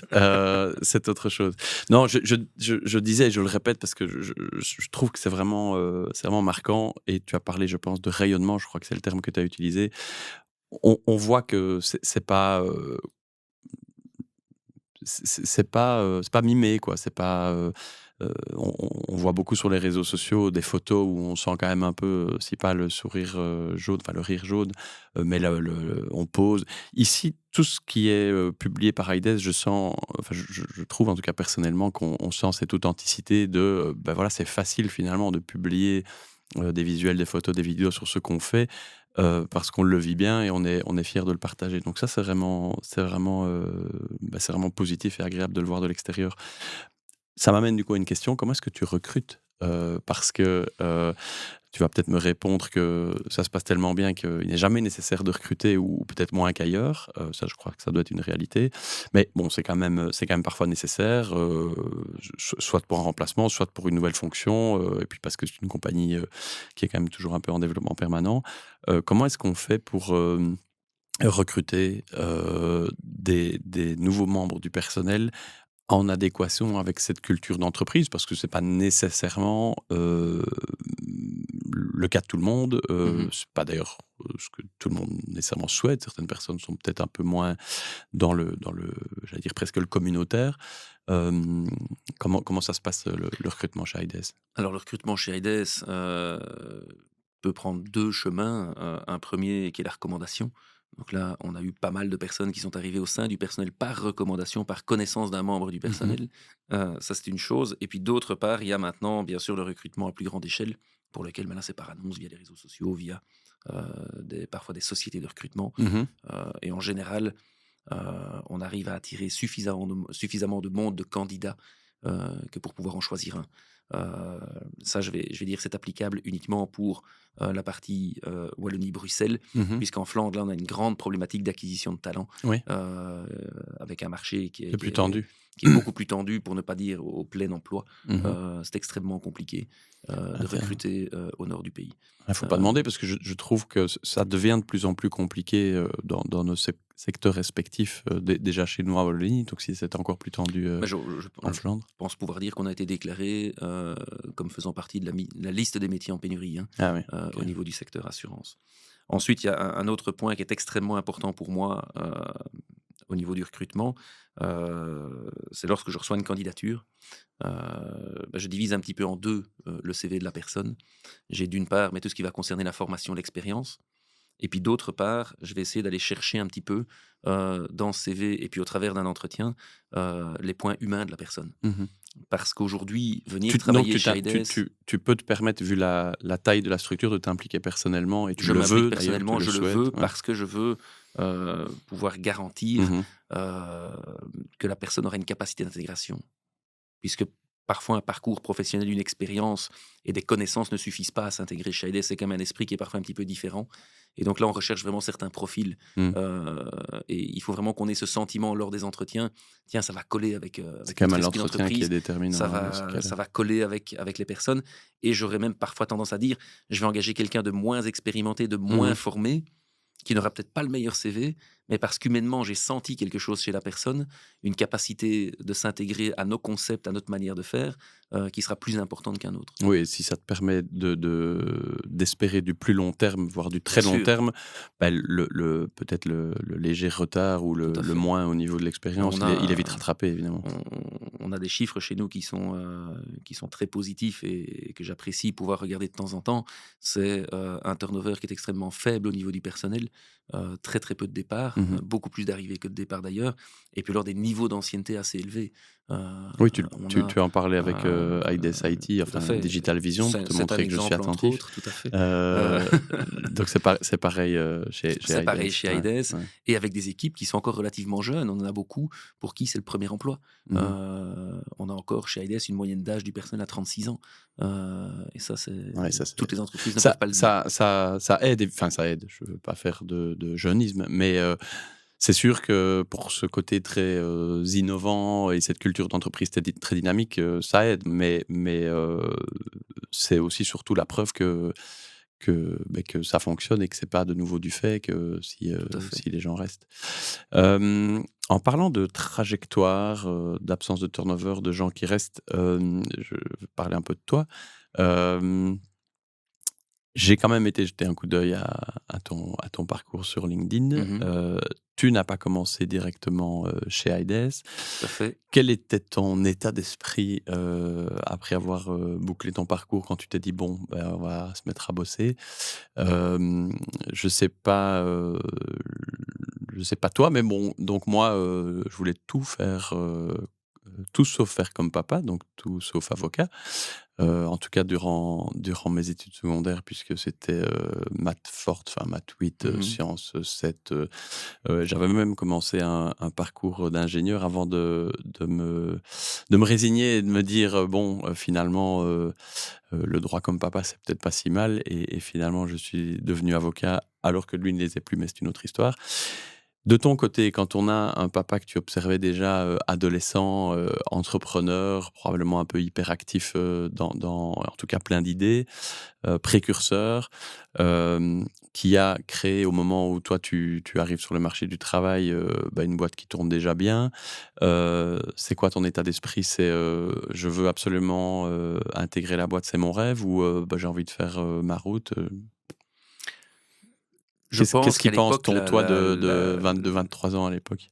mon moi de 22-23 ans ne s'est même jamais posé la question OK, d'envisager venir travailler dans le monde de l'assurance. C'était pas du tout OK. un chemin qui était envisagé. À l'époque, Pas j'habitais, nécessairement par opposition, pas parce du que tout, voilà absolument quoi, pas. Non, non, pas du je tout. Il y avait aucune me opposition pose par la rapport à cela. J'avais pris le chemin d'une formation totalement différente, ouais. et donc non, non, il y avait aucune opposition, heu, non, absolument aucune. Et je pense même pouvoir dire qu'à l'époque, il y avait peut-être pas de place pour moi. Il y avait Mmh. pas, La question la ne se posait structure, pas la tout question ne se simplement. posait pas. Ouais, OK. Hem Et puis on va pouvoir faire un lien, à mon avis, avec pas mal de choses qu'on a déjà discutées, puisque là, on va repartir dans le temps.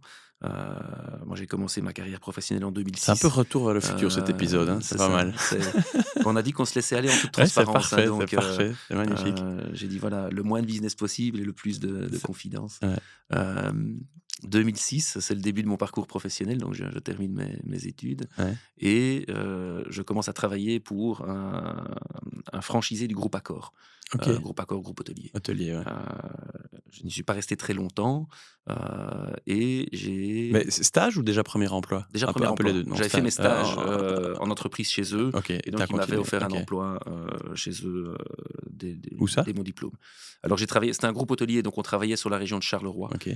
principalement avec plusieurs hôtels du groupe Accor en franchise, et ils avaient d'autres activités, hôtelières situées au Luxembourg, entre Mmh. autres, en France. Ils avaient plusieurs hôtels. J'y suis pas resté très longtemps et puis j'ai eu l'opportunité, de rentrer au sein de la structure chez Lidl, OK. où là j'ai connu un parcours accéléré sur une première année. Tiens, ils sont là depuis quand Hem, Lidl, ils étaient déjà depuis une quinzaine d'années, Ah oui, donc d'accord, OK, je je dirais rêve. début des années 90, D'accord, OK, début des années OK. 90. Heu Et donc là, j'ai connu un parcours accéléré d'une première année de formation pour, à partir de début 2008, fin 2007, début 2008, avoir un poste de district manager. Donc je gérais plusieurs D'accord. magasins Ok. chez Lidl. À l'époque, C'est j'avais 25 ans. Donc c'est c'était un trop sacré tôt, défi. c'est trop tôt à mon avis pour que je puisse dire que c'est toi qui es à l'origine des baskets et de toute la campagne de com qui est arrivée par Non, la non, non, suite. c'était Mais, beaucoup plus pour tard, le ça. Non, storytelling, non. ça aurait été très très bien. Ça aurait Mais... été très bien, mais non. Non, non. À l'époque, c'était encore le travail sur palette, Ok, euh, un peu plus avec traditionnel. des références très courtes, aucune marque présente dans les magasins. Donc c'était encore D'accord, ok. j'ai encore connu moi l'époque du vrai hard Ouais, le discounter. vrai hard discount de l'époque. Euh, donc là, j'ai pu prendre des responsabilités importantes assez rapidement, où j'ai géré un parc jusqu'à 8 magasins dans la région de Charleroi. Et puis j'ai eu un deuxième parc de magasins sur Bruxelles. Donc c'était vraiment une excellente aventure, une excellente formation. Société allemande très, Mais très j'allais axée dire, sur les process. je ne te demande certainement pas de dire du mal de Lidl, mais contraste de dingue entre ce que tu vis aujourd'hui, Tout à fait. notamment en termes de management, de gestion d'équipe, etc., et ce que doit être un travail de district manager chez Lidl à l'allemande, comme tu dis. Mhm. Totalement opposé. Noir et blanc, on est d'accord. Noir et blanc, mais Ouais. excellente expérience pour faire autre chose après. Ouais, ben oui. L'avoir Et vécu, et c'est savoir c'est ce que c'est. savoir Ouais, tout à fait. un petit peu ce qu'on aime et ce qu'on n'aime pas. Donc là, on est sur les années 2008-2009. Les études sont terminées. J'habite toujours mon appartement à Namur. Et je me dis, tiens, il va être temps de s'installer dans une première maison. Et là, le hasard des choses fait qu'Aides venait d'acheter un des 6 bâtiments ici, qui était disponible à la location. Et donc, Mais naturellement, non. qui est venu Après le occuper ce code. bâtiment après le cote? Je C'est suis venu à incroyable. l'époque avec ma compagne et on s'est installé ici, au numéro 4 de la route des Canons, juste à côté du numéro 3 où du coup je croisais tous les jours mon père et ses employés qui travaillaient pour Génial. Aides, et moi je partais tous les jours travailler à Charleroi ou Bruxelles en fonction pour aller assurer mes fonctions de district chez Dingue. Lidl. Et puis un jour, je rentre du boulot et mon père me croise et me dit: «Tiens, on pense à ouvrir un service commercial chez Aides, est-ce que ça t'intéresserait?» Il n'y avait pas un service Il n'y purement avait pas de commercial service à commercial à l'époque? l'époque, il y avait 8 personnes qui travaillaient. Ah oui, oui, c'est ça, Donc ouais. là, on est en 2009, il y a 8 C'était personnes chez c'était Aides, lui alors c'était lui oui, avec Vincent Gilliard aussi, et les qui courtiers étaient les plus beaucoup sur les impliqués routes. eux-mêmes peut-être? Il y Enfin, avait quoique, parce que le à service commercial l'époque, justement, c'est oui, les 2008, on était encore sur pas le vase clos, on avait déjà ouvert à quelques courtiers non OK. actionnaires, mais c'était un tout petit nombre de Oui, courtiers. oui. Du coup, il Il n'y y a pas avait très vraiment peu. besoin d'un Il service n'y a pas besoin, le purement service était assuré par les gens de l'interne, ouais. c'était, comme je dis, 8 personnes. Mmh. Et à l'époque, on avait encore ce qu'on appelait la polyvalence. Et donc, Ouais, il n'y avait pas un gestionnaire production. ouais, La ouais. personne qui faisait la production, elle faisait aussi bien de la production, du sinistre, de Ah la ouais, compta. ouais, ouais. Il fallait cette polyvalence chez chaque membre du personnel. Euh, et donc, j'ai cette interpellation où je reste un peu pantois en me disant, mais de quoi est-ce qu'on me parle? Moi, je Et ne connais donc pas comme du tout, ça, je m'y ici connais pas. devant, Ici, devant, devant en rentrant du l'immeuble, boulot, ça s'est vraiment passé comme ça. dingue. Et puis, plutôt que d'en discuter, il s'en va. Il me laisse avec cette phrase et il s'en va. Et donc, je rentre à la maison, je regarde ma compagne, je lui dis, écoute, mon père vient de me dire un truc bizarre. Je pense qu'il vient de me dire qu'il y avait peut-être une possibilité de travailler ensemble. Oui, donc c'est bien la preuve que ça n'avait jamais été Ah non, ça n'avait jamais été abordé abordé. Non, non, et non, que non, ça tout n'avait à jamais fait. été dans un coin de Non, ta tête, tout à fait. manifestement. Et donc, la réflexion s'est faite très, très rapidement. On en a rediscuté, fixé quelques objectifs. Et puis, j'ai rejoint finalement en mai 2010 l'entreprise ici, où j'ai été un des 2 premiers commerciaux Mmh. recrutés par la société. Et OK. c'est là qu'on peut faire donc un premier parallèle sur mon parcours, un second sur l'ensemble des bâtiments, le côté humain, Ouais. mon attachement à cette citadelle.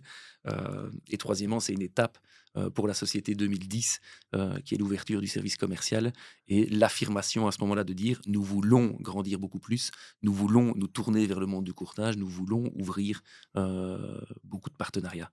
Et toi, tu découvres, bah, fatalement, en étant, le fils de ton père, si je peux me permettre l'expression, beh, tu entendais beaucoup parler d'assurance Tout à fait. évidemment, mais c'est ta première expérience professionnelle dans le monde de l'assurance et tu découvres, Je découvre clairement complètement ce milieu que je ne ouais. connais pas. Et donc là, j'ai eu droit à un petit programme de faveur au-delà de mes heures de travail, puisque c'est là qu'on m'a renvoyé faire mes 2 années à la FUCAM, D'accord, OK. pour suivre la formation de la licence spéciale en assurance. Et j'avais de la même manière un courtier juriste qui venait me donner des cours le Ouais. soir, Ouh, après journée. ça a dû être quand même 2 années bien pour, bien chargées là.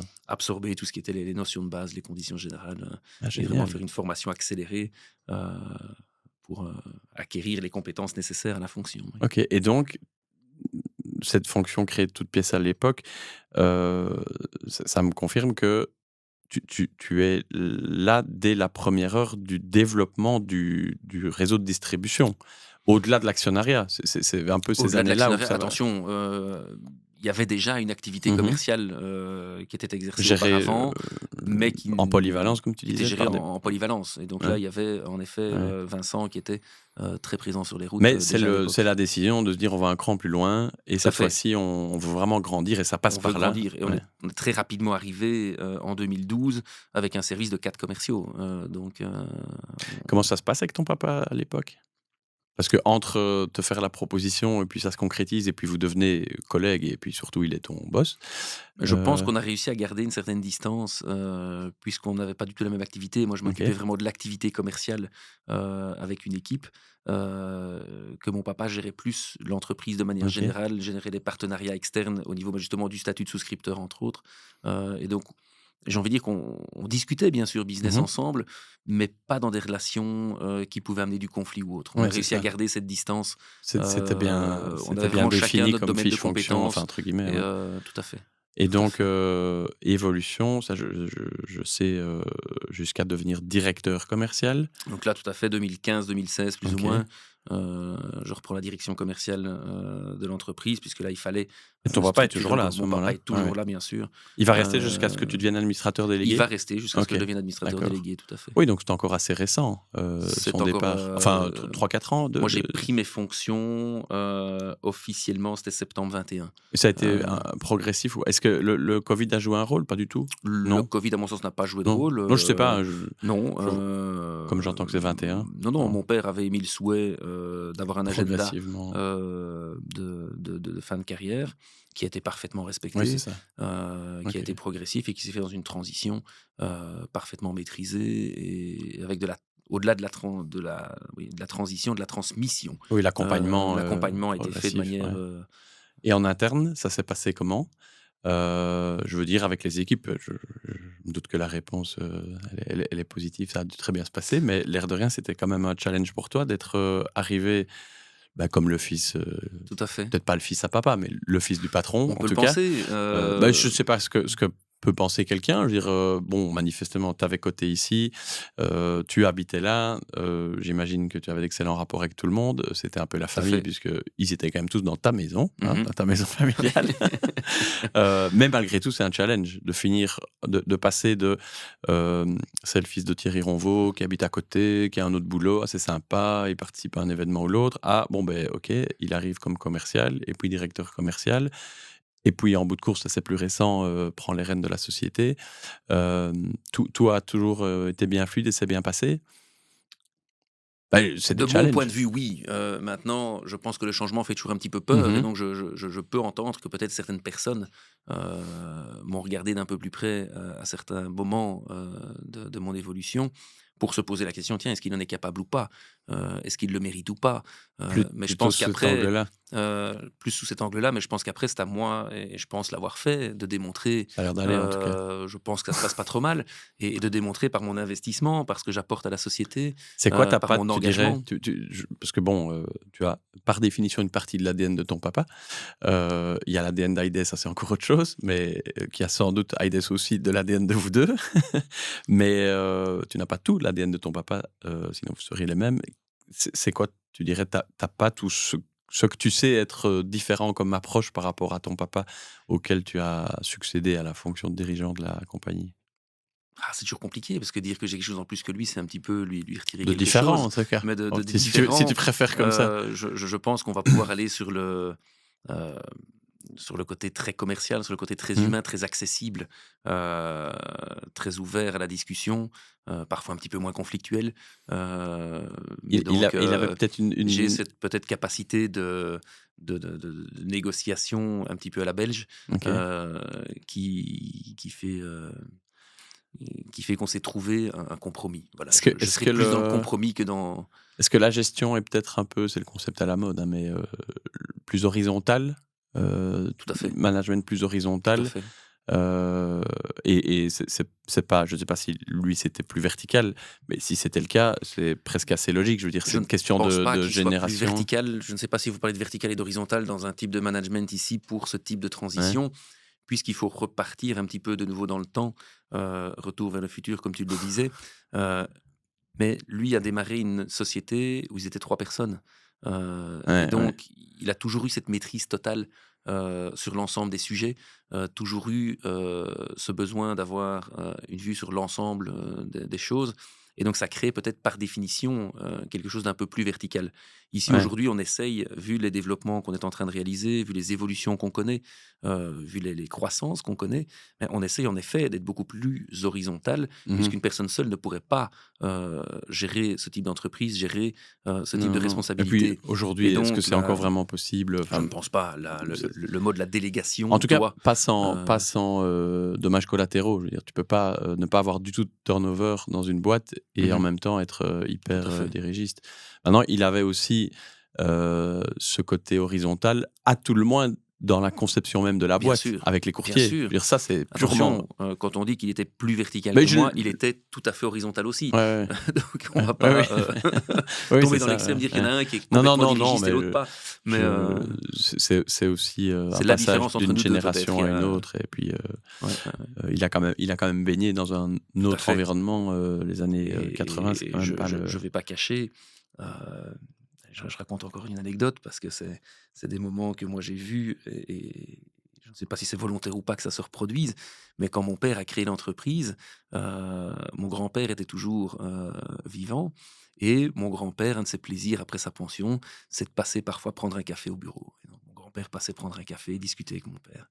Heu et au jour d'aujourd'hui, c'est ça s'est transmis d'une génération C'est puisque vrai? moi j'apprécie encore que mon père passe prendre un café dans mon Ah bureau, ouais. Oui, et on il discute connaît encore et donc quasiment tout le monde puisque vu qu'il y a peu de turnover et bien sûr, beaucoup étaient là bien avec sûr. lui Il connaît pas évidemment. les nouveaux engagés sur Non, les 3 pas les dernières nouveaux. années, on Oui, va dire, voilà, mais enfin bon. mais il connaît encore la plus grande partie du personnel, heu et ça, c'est toujours un plaisir de l'avoir dans les murs. Tiens, parlons de lui, un moment que moi personnellement je ne connais pas du tout.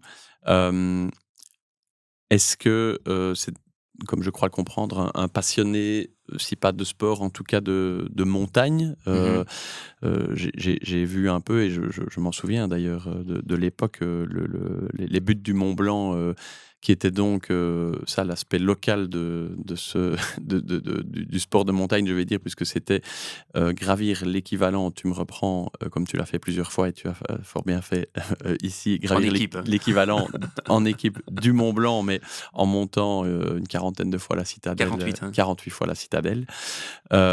Mais il y avait surtout de véritables voyages où je pense avoir compris qu'il emmenait l'équipe ou ceux qu'il estimait Mmh. suffisamment armés pour aller vraiment monter un sommet à 4000 mètres quelque part dans le Tout monde, à fait. peut-être d'abord le Mont Blanc et puis d'autres. Mmh. C'est dingue, Mais principalement en Europe, hein, donc il y a OK. toujours eu un attachement assez fort à la montagne, avec Aïdès et ça remonte ça dans les relations, privées, personnelles et humaines de mon père, puisque mon père est un ami proche d'Alain Hubert, D'accord, et OK. donc ils ont fait de la montagne ensemble début des OK. années 90. Ils ont vécu des grandes aventures, un peu partout dans le Ah oui, monde, dingue. Oui, donc donc il a ce côté explorateur, quoi, il a eu ce clairement. côté, explorateur, à l'époque et donc il l'a un peu reproduit, chez Aïdès.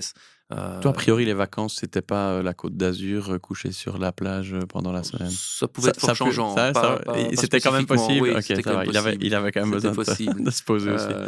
Je vais pas dire qu'il appréciait, mais c'était possible. OK. Oui, c'est ça, encore autre chose, oui. Après, il y a des Le faire négociations pour au soi ou sein de pour la les cellule autres, familiale, hein, oui, c'est ça, voilà. c'est toujours quelque chose. Mais d'ailleurs, un des premiers slogans, dans la communication d'époque, c'était «Vaincre des sommets».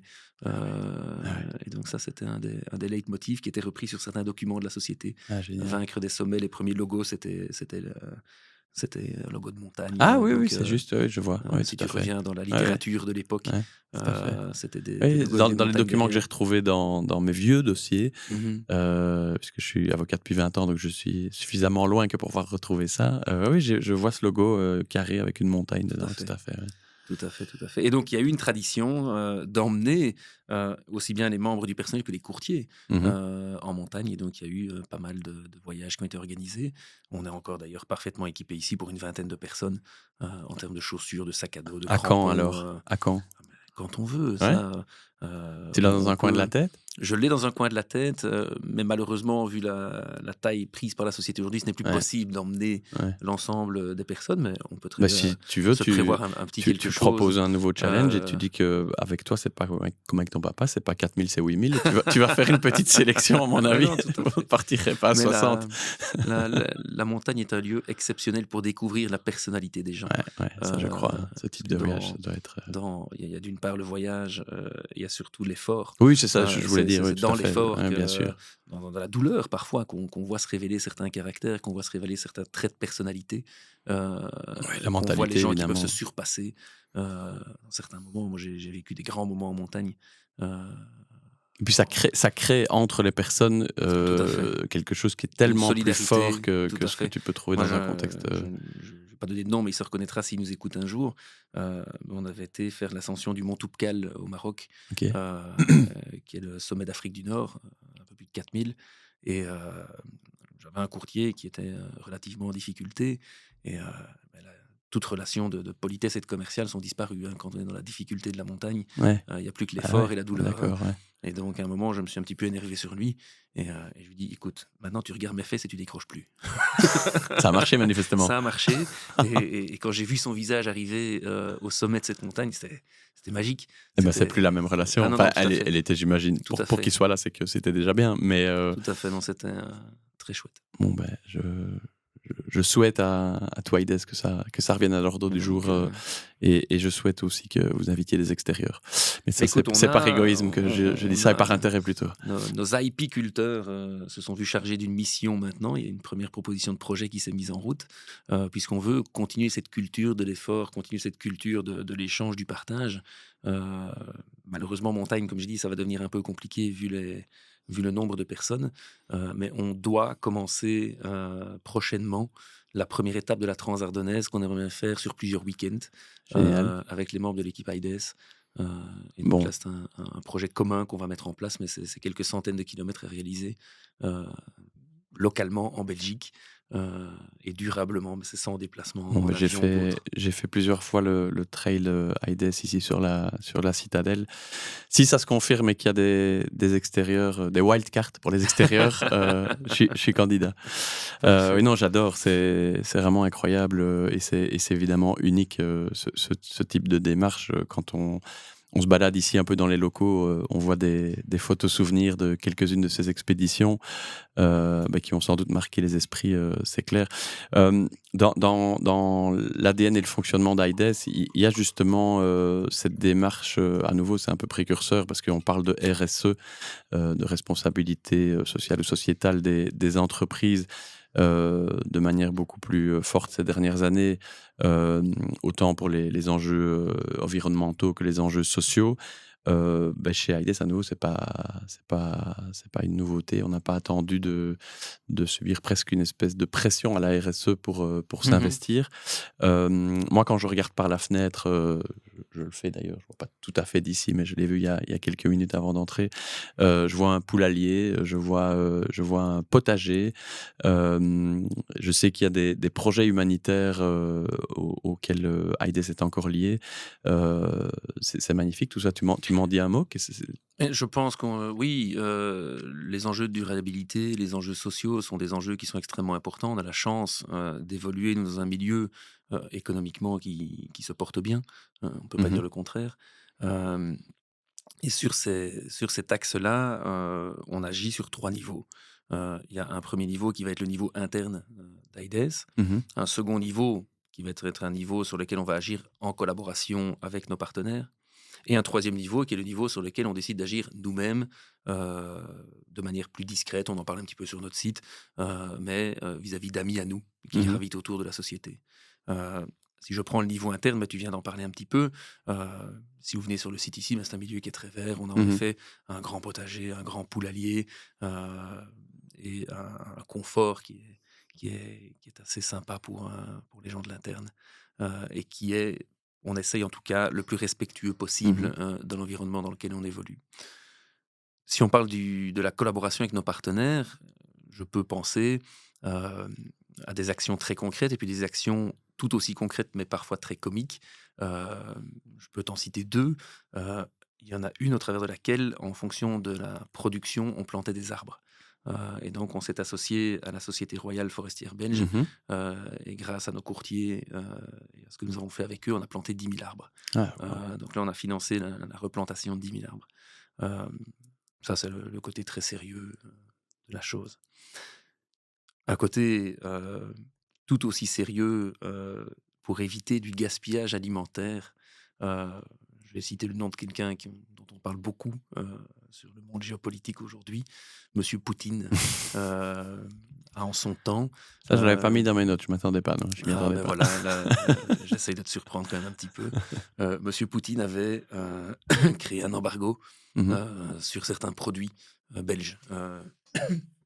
Et il y avait en ce compris les pommes. Donc les pommes belges étaient bloquées et on avait plusieurs producteurs ici, en SB principalement, donc pas très loin de chez toi, qui se retrouvaient avec des stocks de pommes énormes. Et donc, Aides a pris action. On s'est dit, là, il y a moyen de faire quelque chose. Oui, j'attends de voir. Ouais. Nos commerciaux nous en ont voulu. J'attends de comprendre plutôt. J'attends de comprendre, puisqu'on a dit à nos courtiers, mais pour chaque nouveau client que vous faites, on lui livre 20 kilos de pommes. Ah, c'est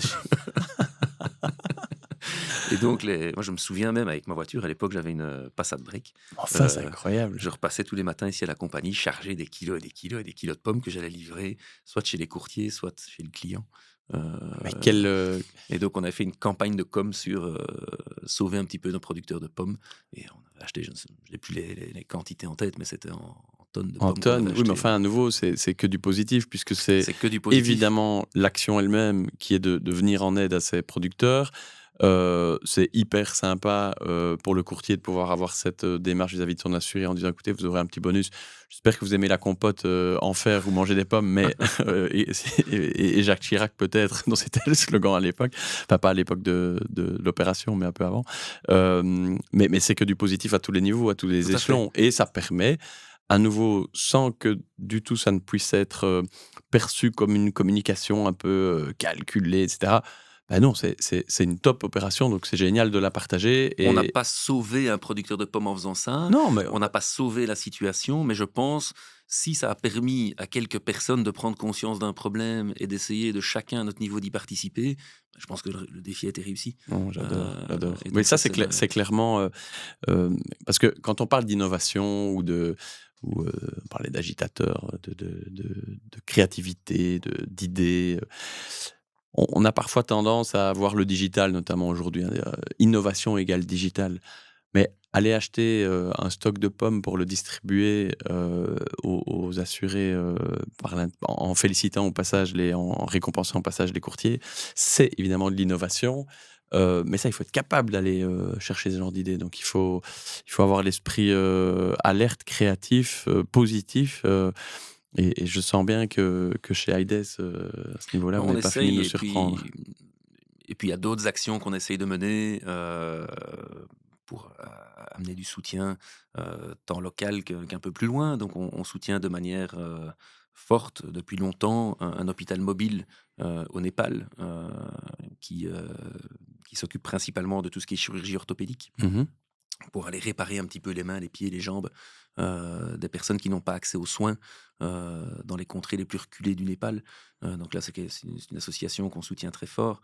De la même manière, on a eu des soutiens pour la station Princesse Elisabeth. Mmh. On soutient quelques activités d'un ami en Afrique. Donc c'est vraiment des choses qu'on essaie de faire à notre propre niveau et de manière plus locale, des petites actions. Mais moi, je préfère me dire que j'essaie de multiplier les petites actions très concrètes où je sais qu'il y a un impact direct sur des personnes que d'avoir quelqu'un qui va dire moi je vais verser X dizaines de centaines de milliers d'euros pour telle association. Et en le criant, ça doit exister, ça doit se faire, mais c'est pas le rôle d'Aides de faire ça. Notre rôle, c'est plus d'agir à des plus petits niveaux. Et ici, quand on peut se permettre de dire voilà, on a offert 50 paires de chaussures dans un orphelinat avec des enfants placés par le juge, pardon. On se dit ok, on sait que ces gamins-là l'hiver prochain, ils auront les pieds chauds. C'est des choses que nous, à notre niveau, on peut faire. C'est du concret que tu peux mesurer, entre guillemets. Comme tu dis, c'est un impact direct. Voilà, c'est très mesurable. Je reviens je vais pas dire à du plus business, mais à Aides, à l'activité. J'avais noté cette question, j'ai envie de te la poser. Qu'est-ce que tu dirais aujourd'hui à un courtier qui ne travaille pas encore avec IDES pour entre guillemets, le convaincre? Heu, Parce que l'awareness, donc la connaissance d'IDES, aujourd'hui, je pense qu'il y a plus de difficulté. Tout le monde connaît IDES, enfin, j'imagine. Hem, Comment est-ce que tu tenterais de convaincre un courtier, pas qui est réfractaire, parce que je vois pas pourquoi l'être, mais comment est-ce que tu mettrais en valeur, ce qui vous différencie, vis-à-vis d'un courtier? Mais je vais donner mon avis plus personnel, j'espère que mes commerciaux le portent de la même Mmh. manière. Heu, mais pour moi, j'ai toujours vu Haïdès dans un bureau de courtage comme un petit bol d'air frais. Heu, c'est quelque chose qui peut permettre au courtier de respirer un peu plus, tout en étant de nouveau extrêmement sérieux, avec un excellent produit, avec un excellent tarif. Donc on est capable de rivaliser, avec les grands acteurs du marché malgré notre taille, malgré, nos limites parfois, sur certains axes. Heu, mais on va lui amener clairement quelque chose de différent. Mmh. Là où il a une palette aujourd'hui de 4, 5, 6 compagnies peut-être, et ben, je pense que Aides peut prendre une petite place. Je vais jamais prétendre, avec mon business model aujourd'hui, arriver chez un courtier et lui dire: «Tiens, comment est-ce qu'on va faire pour que je sois ton fournisseur principal?» Oui, bah, C'est pas mon rôle. ne serait-ce que par rapport à la Heu, gamme de produits où vous avez Ne serait-ce que par la certains gamme. choix, Exact. Et donc ici, l'objectif, c'est de pouvoir se dire: «Je veux prendre une petite part, comme acteur secondaire au sein d'un maximum de bureaux de mmh. courtage», et IDES lui apporter des assure solutions. quoi, tiens, aujourd'hui? Donc ici, aujourd'hui, c'est 4 lignes de production. C'est l'auto, l'incendie, la protection Donc juridique. auto, Dégamat, Tout à fait. RC, Donc PJ, les tout ce qui 3. tourne autour de Ouais, l'étau, OK. tout ce qui tourne autour de la maison d'habitation et le vélo. Mmh. Donc là, on a été précurseur, Précurseur, oui, on était parce le premier qu'aujourd'hui assureur. on voit Aujourd'hui, partout, tout le monde en surtout fait. avec les nouveaux engins de mobilité et Tout à cetera. fait. Mais Donc cette PJ vélo, c'est non, non, d'abord c'est de non, la non, RC, hein, donc on a fait oui, RC Omnium, c'est moi, c'est le lapsus parce qu'on mais vient il y a de de la parler de PJ aussi, PJ. hein, donc Mais on fait de la PJ vélo. l'offre complète vélo, je la vois, Tout à fait. elle Et existe là, depuis on a des encore années. une part de marché assez importante, puisqu'on était les premiers à le distribuer. Heu, il y en a beaucoup qui nous ont regardés à l'époque Ouais, et puis tout le monde a commencé, donc ouais. Oui, ça c'est à nouveau la démonstration, si tout à fait, nécessaire, bah, d'une vision, en fait. tout à fait. Parce qu'il faut être, un peu Et visionnaire pour, se dire que, un jour, la mobilité douce va finir par, évoluer dans le bon sens et se rendre compte que ce type de sinistre, malheureusement, risque de se produire un peu plus parce que il y a de plus en plus de vélos, mais malheureusement, il y a quand même de plus en plus de voitures aussi. Et de se dire que c'est un produit d'avenir, tu n'as peut-être pas la date en tête comme ça, je te prends pas au dépourvu, mais cette, offre vélo, elle existe, presque depuis le début. Enfin, j'exagère, parce que d'abord l'auto, mais enfin, 2011, je allez, dirais. c'est incroyable Plus ou moins aux environs de al 2011, on al a commencé. alors que voilà seulement, Ouais, 2-3-4 ans tout à fait, que ces produits-là tout à fait. sont diffusés plus largement sur le Je pense que marché. l'innovation, est quelque chose d'extrêmement important, heu et aujourd'hui, on est loin d'avoir fini, nos innovations et on a encore beaucoup d'intentions, pour la suite et au-delà des produits qu'on distribue aujourd'hui. Donc Tu m'en dis un mot? Tu veux garder un peu je ça quand même de peux je peux teaser allez, tease légèrement, un peu. sans rentrer, dans le moindre détail, mais ça s'est peut-être ressenti à Peut-être quelques des moments de directions l'interview, peut-être? des directions vers la TPE. Moi, j'ai Mmh. une grande confiance en la TPE Ouais. et je pense que les courtiers ont besoin d'amener des solutions simples, innovantes et un peu différentes pour, ce poumon économique de la Belgique qu'est la TPE, donc la très petite entreprise. Mmh. Il faut pouvoir leur offrir un service et un produit qu'ils peuvent immédiatement appréhender, comprendre, qui soit simple. Et donc là, je pense qu'Aides pourrait avoir un rôle à jouer dans le futur, pour les plus petites entreprises. Le côté ou plutôt la démarche sur mesure d'IDES en tant que souscripteur mandaté correspond à mon avis assez bien aux attentes et aux besoins de ce tissu économique. On en a un petit peu parlé, tiens, pas de l'offre d'assurance, mais avec Olivier Torres qui était présent, comme conférencier au congrès FEPRABEL et qui étudie, c'est assez intéressant, je l'ai reçu dans le podcast, mais dans les épisodes hors série un peu condensés comme ça d'un petit quart d'heure, mais il parlait, il expliquait à quel point il estime que les PME, mais donc ou PME lui dit-il, parce que c'est plus logique, parce que d'ailleurs tu viens de dire TPE, tu as pas dit les TPE. Puisqu'il est de Montpellier, le professeur, Torres. Mmh. Mais à quel point elle semble délaissée un peu à tout point de vue par le pouvoir, politique qui a un peu une espèce d'arbre qui cache la forêt que sont les grands acteurs industriels qui font, croit-on, tourner l'économie, mais c'est pas aussi simple que ça. Mais c'est sûr que un gros acteur industriel qui tombe, c'est évidemment beaucoup d'emplois d'un coup. Mais quand on ne se soucie pas de 1000 TPE, c'est autant d'emplois, si pas plus, Tout à fait. qui sont menacés. Donc ça, c'est peut-être pour le côté macro, mais sur le côté des besoins, je pense effectivement que si on se cantonne au niveau de l'assurance, il y a certainement des choses à faire pour un acteur qui fait du sur-mesure, du Bien sûr, personnalisé. et j'irais même au-delà de ça. Enfin, aller manifestement, chercher peut-être- j'ai pas besoin Oui. de te convaincre en le répétant, mais je veux en tout cas te confirmer que ça me paraît tout à fait Mais, cohérent allez, et je vais pertinent un plutôt. autre élément de teasing que je peux donner, qui va se résumer en un mot, c'est corporation. Mhm. Je pense qu'au sein des TPE, il y a des corporations, et au sein de ces corporations, il y a des besoins. Mais pour chaque corporation, le besoin peut être différent, il peut être adapté. Mhm. Et en changeant quelques petites choses dans un produit d'assurance, on peut facilement adapter un petit package à une corporation.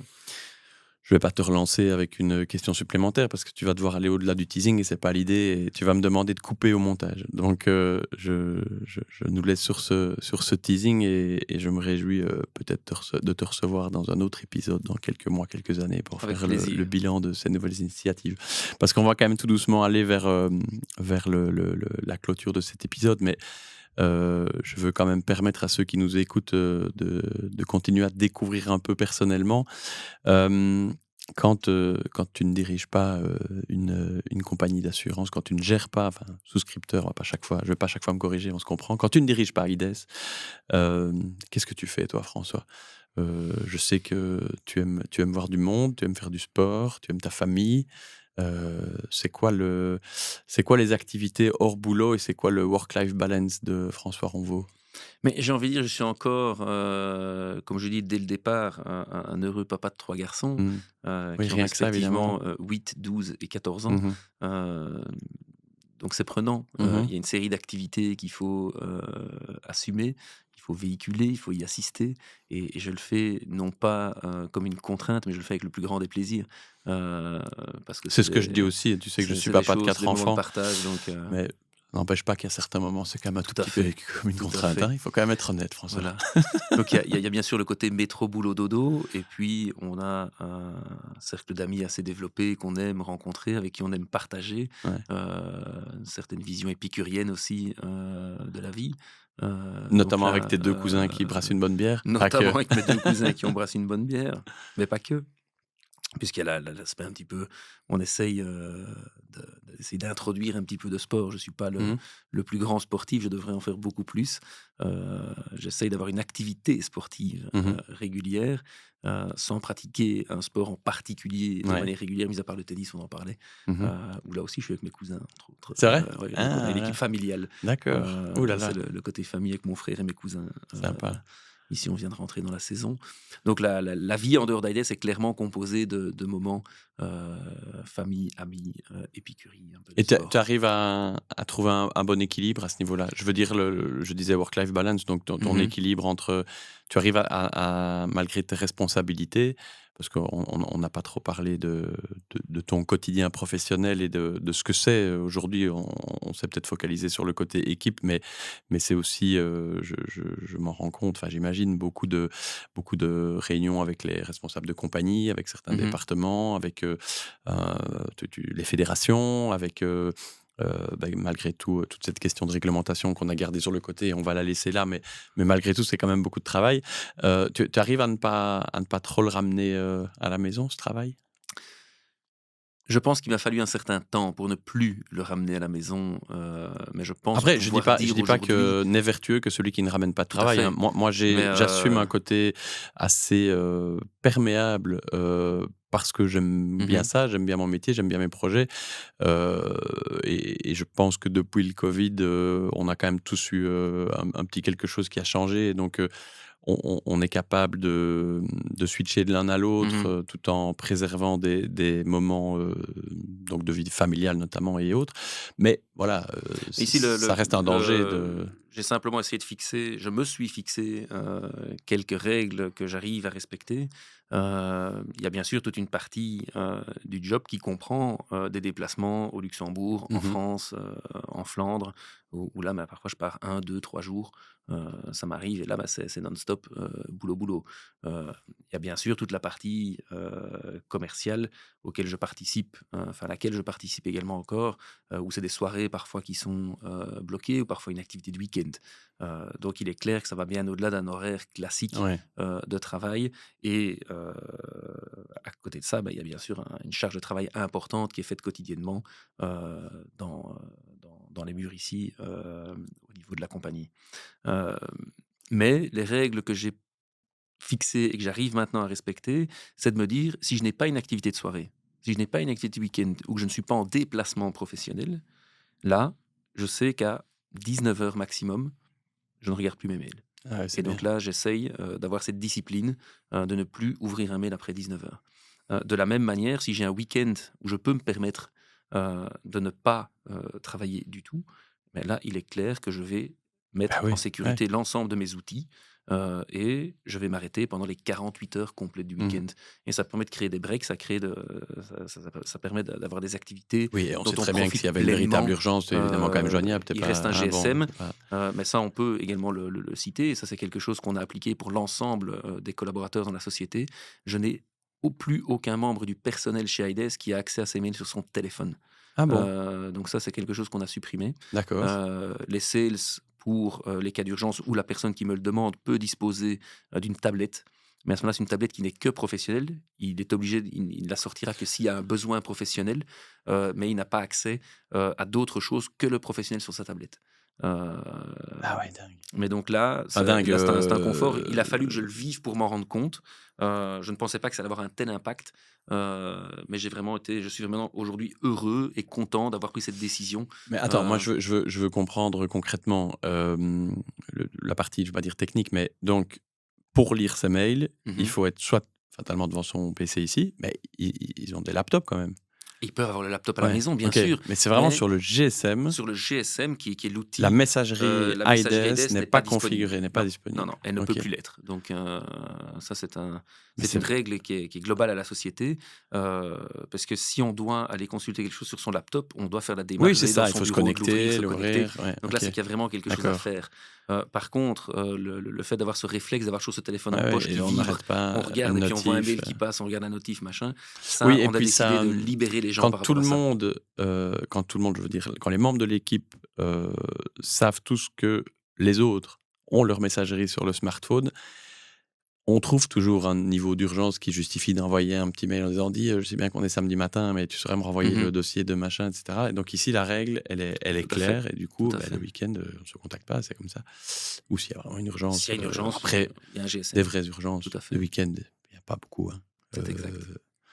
Ah magnifique, bah, je suis content qu'on termine plus ou moins là-dessus, mais non, on ne termine pas là-dessus parce que d'une part, parce que j'ai encore 2-3 dernières petites questions, récurrentes, classiques de fin de podcast, mais surtout parce que je ne voudrais pas qu'on termine sans que tu, m'expliques ce qu'est, le groupe Monceau, si ce n'est pas une compagnie ni un fonds. Et les personnes qui nous écoutent vont dire: «Mais enfin, on veut avoir», bah, ils savent peut-être tous, c'est peut-être moi le seul à m'être trompé, à ne pas savoir, mais tu m'as repris, explique-moi un peu, on va quand même en parler 2 secondes avant de clôturer, l'histoire de l'arrivée du groupe Monceau dans le parcours d'Aides. Tout à fait. Donc, le groupe Monceau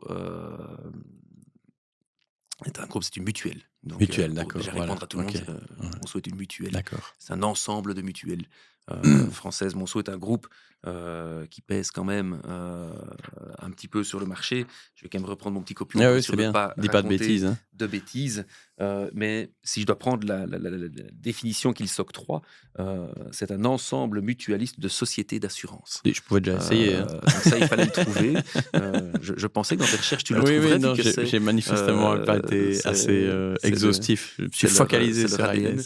ADN. Donc, Monceau est arrivé chez Aides et a repris la totalité des actions d'Aides au 1er janvier 2019.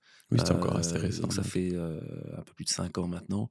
Euh, et Monceau a apporté à IDES une nouvelle capacité de développement. Mhm. Une nouvelle capacité puisque, historiquement, en tant que souscripteur mandaté, nos porteurs de risques étaient un petit peu nos concurrents, Mhm. puisqu'on distribuait les mêmes produits. Eux, c'était une branche de distribution supplémentaire, Mhm. Oui, c'était bien sûr. Ouais. une diversification dans leur mode de distribution de travailler avec IDES. Aujourd'hui, Monceau, on est leur unique branche de distribution en Belgique, donc on reçoit des moyens supplémentaires importants, tant au niveau financier qu'au niveau des possibilités de développement, des risques qu'on peut prendre. Monceau apporte énormément. Euh, Pourquoi avoir choisi Monceau comme nouveau partenaire? Mais je pense que dans nos ADN, on est assez semblables. IDES, qu'on l'a vu dans nos modes de fonctionnement, est assez mutualiste, Mhm. en quelque sorte, hein. Sans être une mutuelle, je pense qu'on retrouve des aspects et on a pas mal de points communs en termes d'ADN. Aujourd'hui, MGA, c'est je dis MGA, c'est Ouais, ouais, Monceau General maintenant Assurance. j'ai la ref. C'est un groupe qui existe depuis 200 ans. Ok. C'est un groupe qui reprend 300 000 sociétaires et clients. C'est un groupe qui a une solidité financière extrêmement importante, vu qu'on parle quand même de 1400 millions, donc 1,4 milliard de fonds propres au niveau de cette mutuelle française. Donc on est quand même avec un acteur qui est costaud et qui n'a qu'une seule envie, c'est de se développer à l'international. Et donc aujourd'hui, c'est Monceau qui est l'assureur technique Tout à fait, de, à des 100%. 4 branches Tout à fait, de produits. tout à Ok. fait, tout à fait. Et je voulais aussi te demander, enfin je veux aussi te demander maintenant, suite à ce que tu me dis, tu me dis, Monceau a été choisi, l'initiative, elle vient de qui? Est-ce qu'à un moment donné, c'est inévitable, pour avoir la capacité de grandir, d'adaptation, d'aller plus loin, à un moment donné, d'intégrer ce type de groupe? Ou est-ce que c'est ce type de groupe qui est à la recherche, qui était à la recherche en Belgique d'un acteur, suffisamment qualitatif, Mais je pense que c'est un petit peu un tout. un peu, Il y qui est à avait la d'une part, bien rencontre sûr, de Monceau était à la recherche d'une oui, activité en fatalement, s'il n'y Belgique. a pas une offre et une Fatalement, demande, s'il y a eu une rencontre à ouais. un moment. Après, il y a eu un moment dans la vie de la société où il faut se poser la question de la pérennité Mmh. et de se demander est-ce que notre modèle n'atteint pas une certaine limite. Et si on fait le constat de l'atteinte de cette limite, ben, quelles sont les actions qu'on peut entreprendre pour assurer une pérennité 5, 10, 15, 20 ans devant soi. Et la conclusion d'époque était de dire, eh oui, le modèle sur lequel on est en tant que souscripteur mandaté est extrêmement confortable. La preuve en est, on l'a Mmh. toujours, on ne l'a pas modifié. Oui, c'est ça, ouais. Euh, Par contre, si on doit lever des capitaux, s'il y a des nouvelles réglementations, s'il y a encore certains besoins, ben là, on pourrait être à un moment en risque en gardant un actionnariat très éclaté. L'actionnariat était toujours éclaté. Quand on a remis les actions à Monceau, il y avait encore 70 actionnaires. OK. Ces 70 actionnaires, il n'y avait pas une seule société d'investissement. Ce n'était que des personnes derrière ces 70 actionnaires. Des courtiers Euh, essentiellement? alors, il y avait Pas non? deux catégories de personnes dans les OK. actionnaires. Il y avait d'une part, bien sûr, les courtiers, qui étaient la plus grande majorité de nos actionnaires. Sur les 70, c'était peut-être 55 Oui, c'est courtiers. ça, OK. Les 15 autres personnes étant exclusivement des membres du personnel. Ah ouais. Donc le personnel qui en avait eu l'occasion à l'époque avait pu investir au sein de la société. Ah Et génial. donc, l'actionnariat, c'était vraiment que des personnes. Et donc, ce- ce- cette décision de vente a été aussi une expérience pour moi, puisqu'à l'époque, j'ai été en charge d'aller rencontrer les personnes une par une et de les convaincre de vendre 100% de l'actionnariat. Il fallait convaincre les Ah 70 bah oui, actionnaires oui. personnellement, et ça a été chose faite. Donc ça, Incroyable. c'était une très belle histoire aussi. Je ne nous embarque pas, vu le temps qu'on a déjà passé ensemble, sur les questions qui me viennent que j'aimerais découvrir, enfin les choses que j'aimerais découvrir sur comment est-ce qu'on gère ce type d'opération, la due diligence, enfin bon, ça c'est évidemment incroyable. J'imagine que tu as sué des gouttes quelques fois au fur et à mesure de ce processus, mais manifestement ça s'est bien passé. Tout Donc à ne fait. réponds pas, sinon on s'embarque là-dessus. Par contre, juste 2 toutes petites questions qui me viennent quand même. Est-ce que tu dis on reste bien un souscripteur mandaté? Est-ce que, la question se pose malgré tout à moyen ou à long terme, de se dire, bon, maintenant qu'on a, maintenant qu'on est porté par ce groupe Monceau, il n'est pas exclu qu'à un moment donné, pas dire pivoter comme on dit dans le monde des startups, mais on aille plus loin que cette structure de souscripteur mandaté. J'ai annoncé 2 questions là au début de ma phrase. Une seule pour le Une moment. seule, ok. Bon, restons à Voilà, restons celle-là. sur celle-là, mais je pense qu'il n'y a aucune raison actuellement qui pourrait me faire penser qu'on devrait Ouais, changer de statut ok. ou changer de direction. Et la tendance du marché, on le voit au sein de certains groupes, sans les citer, est justement plutôt la perte de statut compagnie pour certaines structures pour se diriger vers d'autres types de statuts, Ouais, donc type souscripteur mandaté, type pas de raison agent d'aller distributeur vers ça. ou autre. Mais il y a pour moi aucune raison d'aller vers le statut compagnie pour le moment. La deuxième, et tu me le dis si tu trouves que c'est un peu une question de moustique qui pique et qui ennuie, mais c'est est-ce que c'est un challenge? Est-ce que c'est compliqué manifestement non, puisqu'on est maintenant quelques années plus tard, mais de garder cet ADN ou ce fonctionnement, parce que j'utilise toujours le terme ADN, mais c'est parce que je trouve qu'il fonctionne bien, mais ce fonctionnement très agile, très flexible, très innovant, la proximité, enfin tout ce qui fait IDES aujourd'hui, quand on appartient, sauf erreur à 100%, parce que tu l'as dit, 70%, les 70 actionnaires ont cédé leur part, quand on appartient donc à un groupe qui a une puissance qui n'est pas nécessairement sur papier compatible avec ce type d'agilité. Mais j'espère que ce que je vais répondre va s'inscrire dans le temps. Mais je pense pouvoir affirmer aujourd'hui que les contacts que j'ai avec la direction française ainsi que la direction des opérations internationales qui est située à Luxembourg sont des contacts qui sont excellents, qui nous laissent une liberté d'autonomie très chouette, avec un soutien bien sûr derrière. Et au jour d'aujourd'hui, eux ne demandent qu'une chose, euh, c'est de collaborer avec nous pour qu'au sein du groupe, on arrive à insuffler parfois certaines dynamiques euh, et que le groupe puisse nous apporter certaines nouveautés également.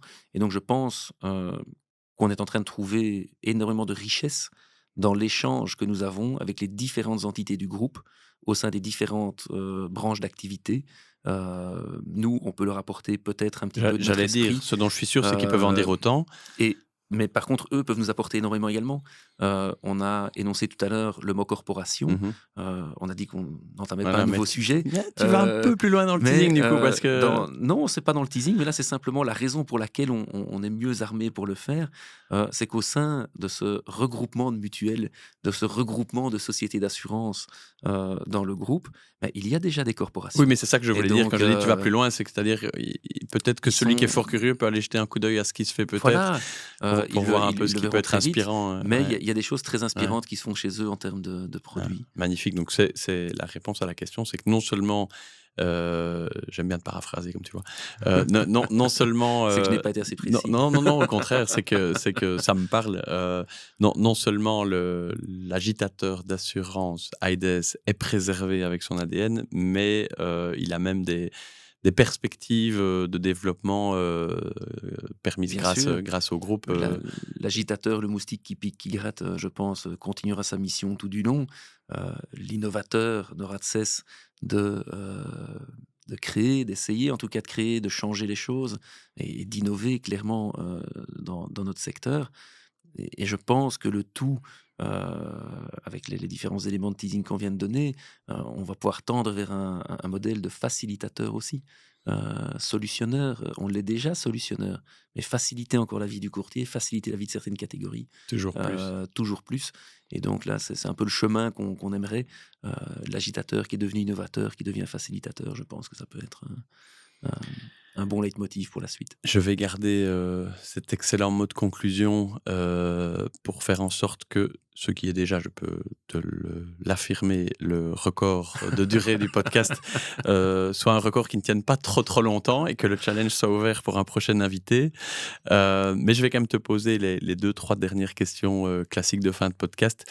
La première, elle est peut-être un peu originale, je ne sais pas, mais je pose toujours cette question. Je suis frustré par mon incapacité, donc ça vient de moi, à absorber autant d'infos que je voudrais. Donc, je suis comme toi, manifestement, assez curieux. Et donc, je mets beaucoup de choses de côté, des bouquins que j'ai envie de lire. Et je ne m'aide d'ailleurs pas avec la prochaine question que je vais te poser. Nos auditeurs vont comprendre. Mais je suis abonné à des newsletters. J'ai beaucoup de sites de presse spécialisés ou même des blogs en fin de côté. Et je ne me rends finalement pas service puisque je ne parviens pas du tout à digérer toute cette info.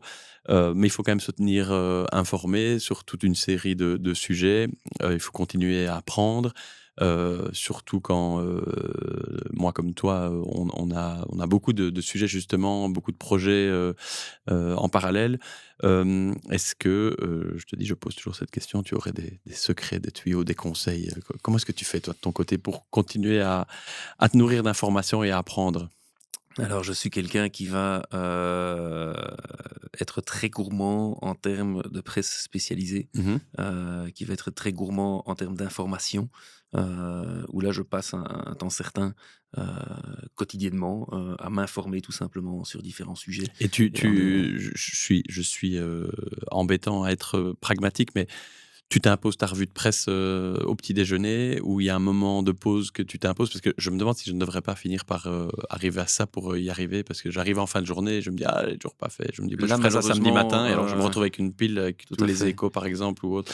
Autant j'ai su bannir les mails de mon téléphone, que l'accès à l'information sur un téléphone reste quand même assez Ouais, grand. ouais. Et donc oui, en effet, dès le matin, ça peut m'arriver Ouais, d'avoir, dès le petit déjeuner avec la tasse de café, la lecture déjà c'est bien. d'un ou Ouais, deux premiers ouais. articles, tout comme j'apprécierais le faire en mangeant mon sandwich le midi, ou même parfois... euh, tu en parlais, les abonnements aux newsletters peuvent parfois perturber une journée, parce que s'il y a vraiment un sujet qui sort quelque part, on aura l'envie d'aller découvrir ce sujet un peu plus vite, donc on fait vite une petite pause professionnelle Mmh, mmh. pour aller Mais parfois, s'enrichir un c'est petit la peu. seule solution, hein. Tout Parfois, à c'est fait. parce que ce que je mets de côté, je dois bien reconnaître que je ne parviens Mhm. pas à Ouais, lire. Bon, mais au fur et à mesure, finalement, c'est plus ou moins ce que je fais aussi. Donc, bon, tout à fait. on est Je n'ai alignés. pas je n'ai pas le secret. Pour ne pas m'aider, donc, est-ce que tu aurais pour moi et surtout pour tous ceux qui nous écoutent, un livre à conseiller? Puisque je n'ai pas encore assez à lire. Un livre, un film, Mhm. une série, autre chose, quelque chose qui t'a marqué ou que tu trouves intéressant à partager? J'aime bien de récolter un peu ces suggestions. Tout ce qui va concerner mes lectures, aussi limitées soient-elles, soit les lectures de bouquins, je n'en fais pas Ouais, tant que ça. ouais. Euh, J'apprécie ici pour le moment lire des livres politiques Mmh. à la veille des élections, donc non pas pour aller critiquer quelqu'un, mais comprendre le Ouais. mode de pensée de la personne. Euh, je suis en train de terminer un bouquin de Bart de Wever pour essayer de comprendre le personnage. C'est bien parce que c'est à contre-courant Et de la donc, manière dont on fonctionne un peu aujourd'hui dans une société qui va très vite avec de l'information toujours tout à plus fait. courte et qui ouvre la voie à des Oui, populismes. oui, Il faut oui, oui. vraiment prendre le temps de Attention, l'analyse. il faut. Oui, je précise que je ne suis pas en train de lire un bouquin actuel de Non, non, lui, mais un d'accord. bouquin un peu plus Oui, mais ancien, ça permet quand même de savoir, pour essayer de comprendre un peu le parcours de la personne, en un peu d'où vient l'occurrence, d'où il l'idée. vient, et Voilà, cetera, tout ouais. à fait. Donc ça, j'aurais une tendance sur des bouquins Mmh. de politique ou de personnages actuels du monde géopolitique.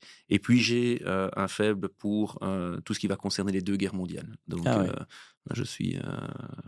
je suis assez amateur, tant au niveau film, série un peu moins, je trouve qu'il n'y a pas grand-chose, Non. mais il y a quelques très belles réalisations. Et un bouquin qui m'a fort marqué, qui a d'ailleurs été pris Goncourt il y a quelques années, c'était Les Bienveillantes de Jonathan Little, OK. où on vivait l'immersion vraiment d'un soldat allemand euh, dans la guerre. Et c'était un bouquin qui m'a fort marqué, Ah ben voilà le puisque livre ça dont humanisait un petit peu certaines choses. OK. Ça, c'est un livre qui m'a marqué, oui. Ben, je mettrai le nom et le lien surtout, vers ce bouquin en description de l'épisode.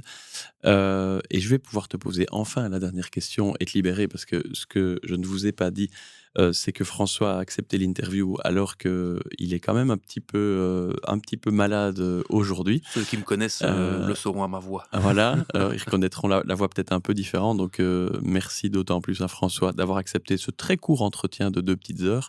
Dernière question pour toi François, ton nom, comme invité, je t'ai dit, je l'avais noté dans ma shortlist très tôt. Il m'a aussi été, recommandé par, plusieurs invités ici sur le podcast et par d'autres personnes avec qui je parlais de la franchise en prime. Est-ce que toi, à ton tour, toujours dans cette démarche de partage d'informations, tu aurais un nom à me proposer pour un prochain invité de ce podcast?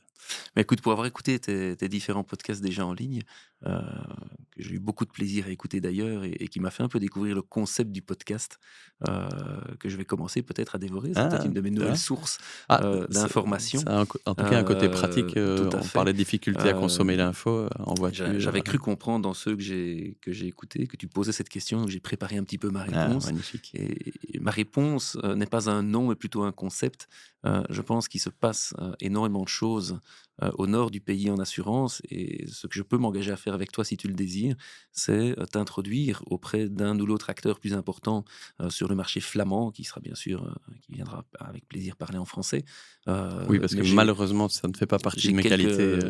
la dimension nationale de notre société fait que j'ai quelques contacts qui Ah, pourraient être très génial. intéressants pour un podcast, Ah, ça et c'est confronter un petit peu c'est sûr des que idées et des concepts. je suis resté. On reconnaît évidemment bien là l'innovateur qui ne peut pas se limiter à me donner juste un nom et à rester dans les codes. Mais j'adore le concept, effectivement.